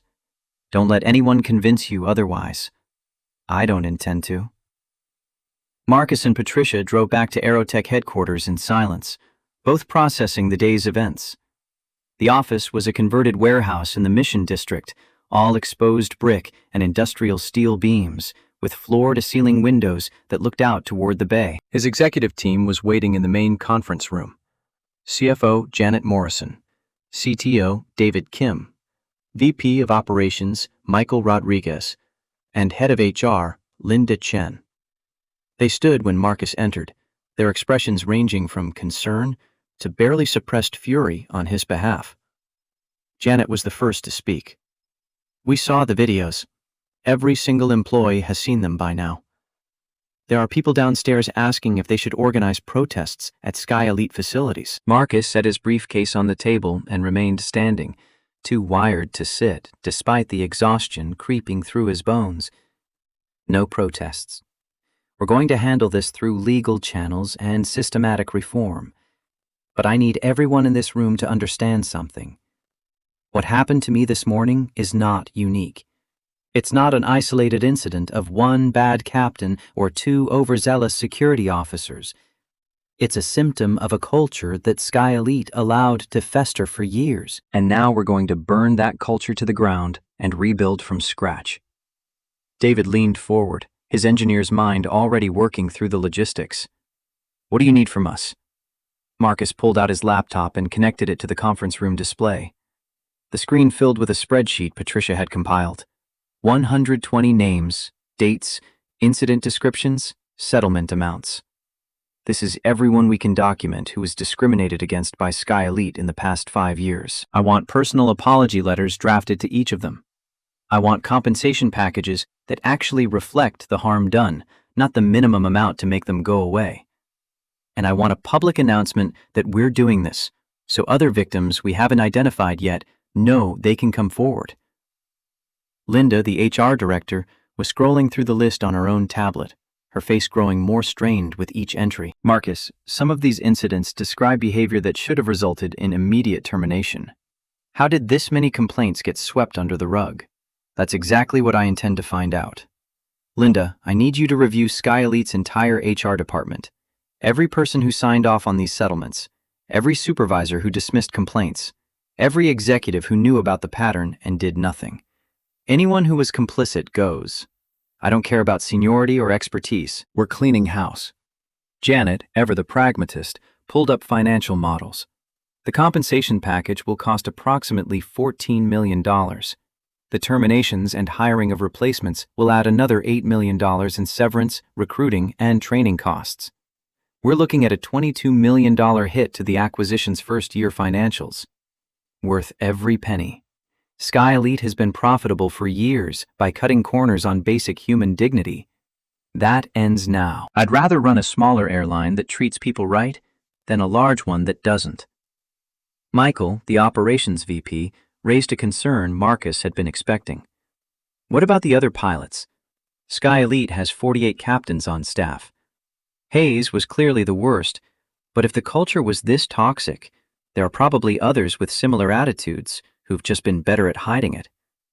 Every captain gets reviewed. Flight records, passenger complaints, crew feedback. Anyone with a pattern of incidents gets suspended pending investigation. We'll need to hire external auditors to ensure objectivity. And we're implementing new training requirements: implicit bias, de-escalation, federal regulations on discrimination. Mandatory, no exceptions. The meeting continued for another 2 hours, Marcus's team working through the massive task of reforming an entire company's culture, while he sat at the head of the table, his temple throbbing with each heartbeat. By 6 p.m., they had an action plan. Immediate terminations of the most egregious offenders, compensation packages drafted for victims, new training protocols designed, and a press conference scheduled for the following afternoon. Marcus finally allowed himself to go home, a converted firehouse in Pacific Heights that he'd purchased 3 years ago when Aerotech's valuation had crossed the billion-dollar threshold. The space was modern minimalist. Concrete floors, white walls, furniture that was more sculpture than comfort. He dropped his briefcase by the door, grabbed a bottle of water from the refrigerator, and collapsed onto the sofa. His phone buzzed. A text from his mother. "Just watch the news. Call me when you can." He dialed her number, too tired to type. "Hi, Mom. Baby, I saw what they did to you. I saw the videos. That cut on your head, those marks on your wrists." Her voice was shaking with a mother's fury, the kind that transcends any fear or propriety. "I'm okay. It looks worse than it is." "Don't you lie to me, Marcus Thompson. I raised you better than that." He smiled despite the pain in his temple. "All right, it hurts. But I've had worse injuries playing basketball in high school. Remember when I broke my nose sophomore year? That was different. That was an accident. This was deliberate. They hurt you because of how you look." "I know. And that's why I'm making sure it never happens to anyone else on my airline." She was quiet for a moment, and when she spoke again, her voice had shifted from anger to something deeper. "Your father and I, we spent our whole lives trying to make ourselves small, trying not to stand out, not to make waves, not to give anyone a reason to notice us. We thought that's how you survived. And here you are, buying airlines and challenging generals and refusing to accept being treated as less than. I'm so proud of you I could burst. Dad would have told me I was being reckless, that I should have just moved seats and avoided the whole confrontation. Maybe, but he also would have understood why you didn't. Your father was a quiet man, but he had fire inside. He just never had the opportunity to let it out. You're living the life he wanted, but never got to have. They talked for another 30 minutes, Marcus downplaying the severity of the morning's events, while his mother extracted the truth through a combination of direct questions and maternal intuition. When he finally hung up, it was past 7 p.m., and his stomach was reminding him he hadn't eaten since the protein bar on the morning flight. He ordered Thai food from a place down the street and ate it standing at his kitchen counter, scrolling through the news coverage on his phone. The story had metastasized beyond aviation circles into the mainstream. CNN was running it as their lead story. The Times had published a 2,000-word analysis of discrimination in luxury travel, and social media was ablaze with hashtags demanding justice. Trevor Johnson, the kid who'd recorded the video, had been interviewed by multiple outlets. His account was consistent and damning. He'd watched security drag Marcus from the plane while Captain Hayes stood by looking satisfied. Watched Gregory Blackwell take the seat without a second thought. Watched the other passengers film, but not intervene. The most interesting development came from an unlikely source. Other Sky Elite passengers were coming forward with their own stories. A black woman named Dr. Michelle Anderson had posted on Twitter about being denied her first-class meal 2 years ago, and instead being given what the flight attendant called soul food, without asking if that's what she wanted. A reverend named Isaiah Washington described being moved from his seat for praying too loudly, though white passengers had been talking at normal volume without issue. The stories kept coming, each one adding another layer of evidence to the systematic pattern. Marcus's phone rang at 8:17 p.m. Unknown number, but the area code was New York. He answered. "Dr. Thompson? This is Officer Dale Cooper, from this morning." The voice was hesitant, unsure, nothing like the aggressive authority from JFK. "Officer Cooper, I'm surprised to hear from you." "Sir, I know I don't have the right to ask for anything. I know what I did was wrong. But I wanted you to know that I've been placed on unpaid suspension, and I expect I'll be terminated within the week. I also wanted you to know that I've agreed to testify. Against Hayes, against Barnes, against the whole system that made me think what I did was acceptable." Marcus leaned against the counter, processing this unexpected development. "Why the change of heart, Officer Cooper?" "I went home this morning and my daughter, she's 7, asked me what I did at work. And I realized I couldn't tell her. I couldn't look her in the eye and explain that I'd handcuffed a man who wasn't resisting, who'd offered to leave voluntarily, and then let my partner slam his head into an armrest hard enough to make him bleed. I couldn't explain that I did it because my supervisor was watching, and I wanted to look tough. Because when I strip away all the justifications, that's what it was. Performance. Theater. Showing everyone I was in control. And now? Now I'm losing my job and probably facing criminal charges. And that's exactly what I deserve. But I wanted you to know that I'm going to make sure everyone understands what happened. Hayes set it in motion, but Barnes and I carried it out. We're responsible for our actions, and I'm going to own that." Marcus was quiet for a moment, weighing whether this was genuine remorse or a play for leniency. "Officer Cooper, I appreciate you calling, but understand that my forgiveness isn't what matters here. What matters is that you help ensure the system that enabled your behavior gets reformed. Testify honestly, hold nothing back. Help us identify other officers who've done similar things. That's how you make it right." "I will, sir. Thank you for taking my call." The line went dead. Marcus set his phone down and stared at it for a long moment. Redemption was complicated. Cooper had assaulted him, had caused him physical injury, had participated in his humiliation. But Cooper was also now willing to burn down the system he'd been part of. That had value. The next morning came too early, Marcus's alarm dragging him from restless sleep at 5:30 a.m. His temple had developed a spectacular bruise overnight, purple and yellow spreading down toward his cheekbone. The butterfly bandages were holding, but the wound beneath was definitely going to scar. He took a long shower, dressed in a charcoal suit that cost more than some people's monthly rent, and drove to the FAA's regional office in Millbrae. Director Bradford was waiting with 2 investigators and a court reporter. They spent 3 hours going through every detail of the morning at JFK: the check-in, the security screening, the lounge, the confrontation with Hayes, the assault by Cooper and Barnes. Marcus's testimony was precise, factual, unemotional. He provided timestamps, quoted conversations verbatim, identified every witness by name and seat number.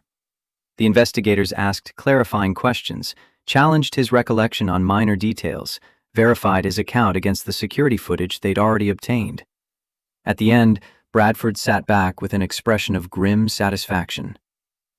"Dr. Thompson, I've been investigating aviation incidents for 23 years. This is the most thoroughly documented case of discrimination I've ever seen. Between your testimony, the video evidence, the passenger statements, and the pattern of previous complaints, we have everything we need to pursue license revocation for Hayes and significant fines against SkyElite's previous ownership for failing to address the systematic issues. What about criminal charges? That's up to the U.S. Attorney, but I'll be recommending prosecution for Hayes under federal civil rights statutes. What he did wasn't just bad judgment, it was a deliberate abuse of authority with racial animus as the clear motive." Marcus stood, extending his hand. "Thank you, Director. Please keep me updated on the investigation's progress. You'll be the first call when we have developments." The board meeting at SkyElite's corporate offices started at 9 a.m. sharp. Marcus walked into the conference room to find 12 board members already seated, their expressions ranging from supportive to openly hostile. Arthur sat at one end, looking like he hadn't slept, which he probably hadn't given the volume of crisis management required over the past 24 hours. Patricia Hoffman, the steel-haired board member who'd promised to deliver the complaint files, stood when Marcus entered. "Dr. Thompson, before we begin, I want to apologize on behalf of this board. We should have addressed the cultural issues years ago. We saw the complaints. We knew about the settlements. We told ourselves it was a few bad apples rather than a systematic rot. That was cowardice, and I'm ashamed." Her honesty disarmed what Marcus had expected to be a contentious meeting. Several other board members nodded in agreement, though a few remained stone-faced. One of them, a man in his 60s named Robert Sullivan, spoke up with barely concealed antagonism. "Dr. Thompson, while we all sympathize with what happened to you, this board has a fiduciary responsibility to shareholders. The compensation packages you're proposing will cost $14 million. The terminations and restructuring will cost millions more. And you're doing all this during a media firestorm that's already caused our customer bookings to drop 23% in the past 24 hours. At what point does your personal vendetta stop and sound business management begin?" Marcus walked slowly to the head of the table, his footsteps echoing in the suddenly silent room. He set his briefcase down with deliberate care and looked directly at Sullivan. "Mr. Sullivan, let me clarify something. This isn't a vendetta. This is an ethical and legal obligation. The previous ownership of this company violated federal civil rights laws repeatedly over a 5-year period. They created a hostile environment where discrimination was tolerated and victims were silenced with money. That exposed SkyElite to massive legal liability. The $14 million I'm spending on compensation is a fraction of what we'd pay if all 120 victims filed individual lawsuits and won, which they would, because the evidence is overwhelming." Sullivan's face reddened, but Marcus wasn't finished. "As for the booking drop, that's temporary. Right now, we're a story about discrimination and violence. In 6 months, we'll be a story about accountability and reform. We'll be the airline that didn't just apologize, but actually changed. That has value in the marketplace that your quarterly spreadsheets can't quantify. And if you can't see that, Mr. Sullivan, then perhaps you're not the right person to be on this board going forward." The room went absolutely silent. Sullivan opened his mouth, closed it, and finally stood. "I resign, effective immediately. I didn't invest in this company to watch it get destroyed by political correctness and virtue signaling." He grabbed his briefcase and walked out, slamming the door behind him with enough force to rattle the windows. Patricia Hoffman broke the silence. "Anyone else?" No one moved. After a long moment, she continued. Good. Then let's get to work rebuilding this airline the right way. The rest of the meeting was productive. They reviewed the compensation packages victim by victim, adjusted amounts based on severity and long-term impact, approved the termination list that included not just Hayes, but 7 other employees with documented histories of discriminatory behavior. They discussed the new training programs, the external audits, the transparency initiatives. By noon, Marcus had what he needed: unanimous board support for the reforms, a $30 million budget for the overhaul, and a clear mandate to transform Sky Elite's culture from top to bottom. The press conference was scheduled for 2 p.m. at the Fairmont Hotel downtown. Marcus arrived 30 minutes early to find the ballroom already packed with reporters, cameras, and curious onlookers. Patricia Reeves had prepared talking points, but Marcus set them aside. This needed to be authentic, not scripted. He took the podium at exactly 2 p.m., the room falling silent as cameras focused on his bruised face. Good afternoon. My name is Dr. Marcus Thompson. 48 hours ago, I purchased Sky Elite Aviation. 24 hours ago, I was forcibly removed from one of my own aircraft because the captain decided a black man in casual clothing didn't belong in first class. You've seen the videos. You know what happened. So I'm not here to rehash the incident. I'm here to tell you what happens next. He paused, letting the weight of that statement settle. Yesterday, I learned that what happened to me wasn't unique. Over the past 5 years, Sky Elite employees discriminated against at least 120 passengers in documented incidents. Those passengers were moved, denied service, had their tickets questioned, or were removed from aircraft. In every case, the discrimination was based on race, perceived socioeconomic status, or other protected characteristics. In every case, Sky Elite's response was to pay them off quietly and do nothing to address the underlying culture that made such behavior acceptable. The reporters were scribbling furiously, cameras zoomed tight on his face. That ends today. I am personally writing to each of those 120 victims with an apology and an offer of compensation that actually reflects the harm done to them. We are implementing mandatory training on implicit bias and federal civil rights law for every employee. We are firing anyone with a documented pattern of discriminatory behavior, regardless of their position or seniority. And we are establishing an independent oversight board to review any future complaints and ensure they are handled appropriately. A reporter in the front row raised her hand. Dr. Thompson, critics are saying this is a publicity stunt, that you're using your personal incident to generate positive press for a struggling airline. Marcus met her eyes directly.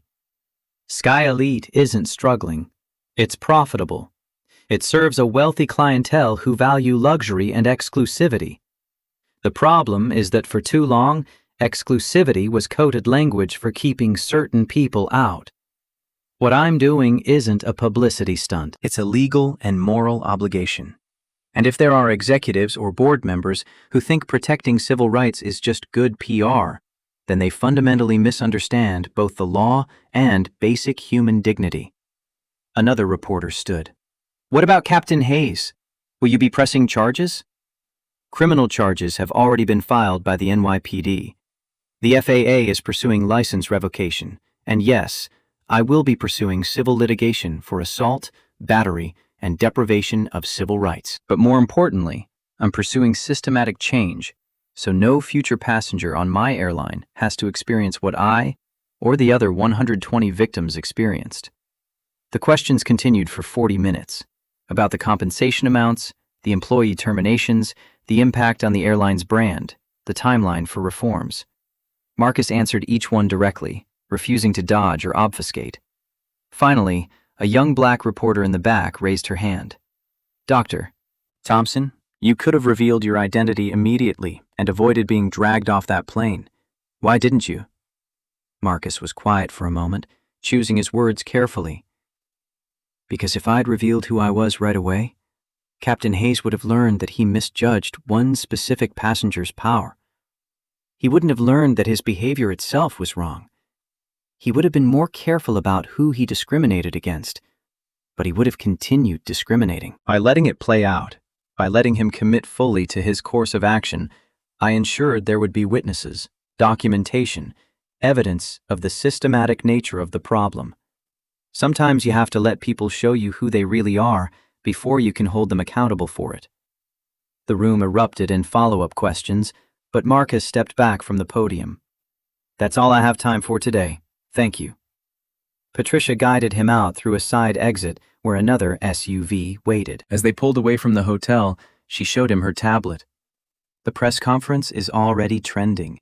You've got 40,000 new followers on Twitter in the past hour. The compensation announcement is being praised by civil rights groups. Even the business press is calling it bold. Marcus closed his eyes, exhaustion finally catching up to him. I don't care about trending or followers or press coverage. I care about making sure this never happens again. I know, but public support matters. It gives you leverage when the inevitable backlash comes. What backlash? Patricia pulled up several articles that had been published in the past hour. Conservative commentators calling him a race baiter, airline industry analysts warning that his reforms would bankrupt Sky Elite, anonymous internet trolls threatening violence. There it is, right on schedule. Marcus read through the articles without emotion. He'd known this was coming. Anytime someone challenged entrenched power structures, there was backlash from those who benefited from the status quo. Ignore all of it.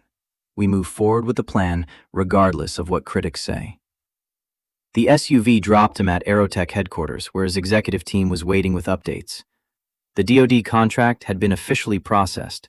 The first payment of $85 million had hit their accounts, and production was being ramped up to meet the aggressive delivery schedule. But his team had also compiled a different kind of report. Preliminary results from the Sky Elite employee interviews. David pulled up a presentation on the main screen. We've interviewed 43 Sky Elite employees so far. Pilots, flight attendants, gate agents, maintenance crew. The pattern is clear. Everyone knew about the discrimination. Some participated actively, some looked the other way. Some tried to push back and were told to mind their own business. But everyone knew. Marcus felt his jaw tighten.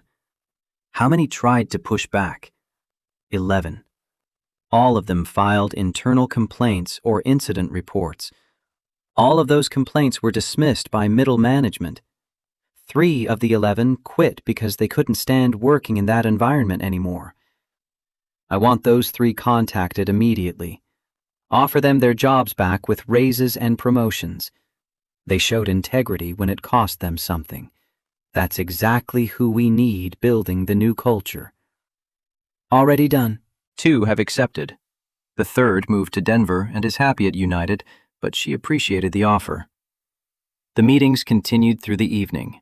Marcus's team working through the massive task of transforming an airline while simultaneously managing a growing technology company.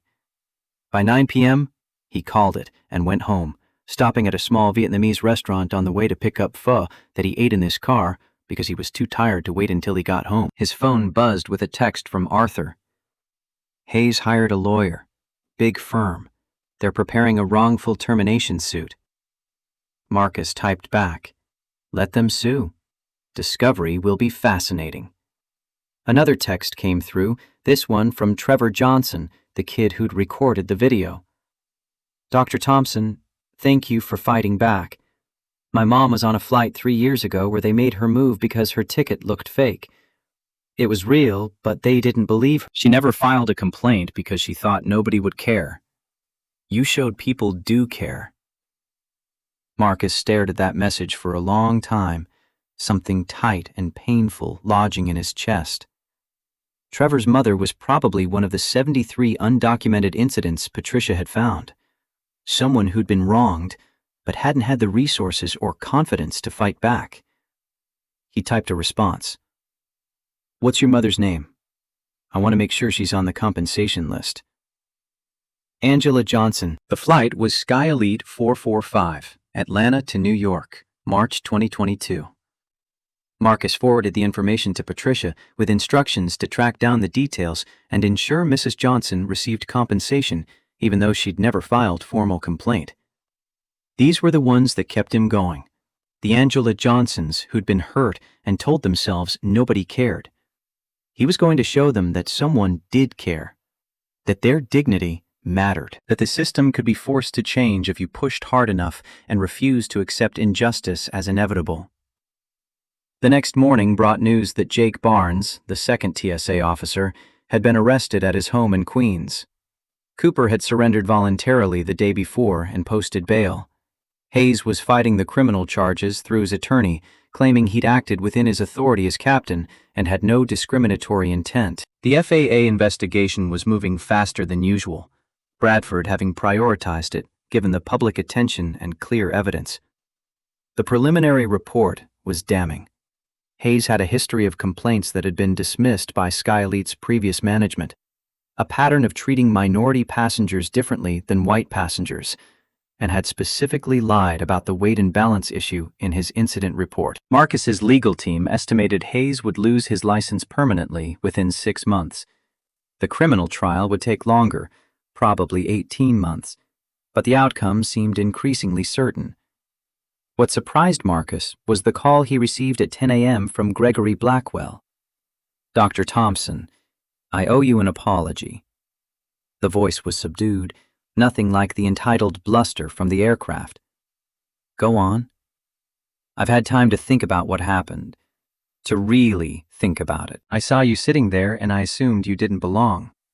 I made that assumption based on nothing but how you looked. And when Hayes offered me your seat, I took it without question because I thought it was my right. I was wrong. Deeply, shamefully wrong." Marcus waited, saying nothing. "I know you've pulled your investment from my fund. I know I'm banned from Sky Elite. I deserve both of those consequences. But I wanted you to know that I've started therapy to address my biases, and I've made a donation to the NAACP Legal Defense Fund in your name. $500,000. It's not enough to make up for what I did, but it's a start. Mr. Blackwell, I appreciate the call, but understand that your redemption isn't my responsibility. The donation is good. The therapy is good.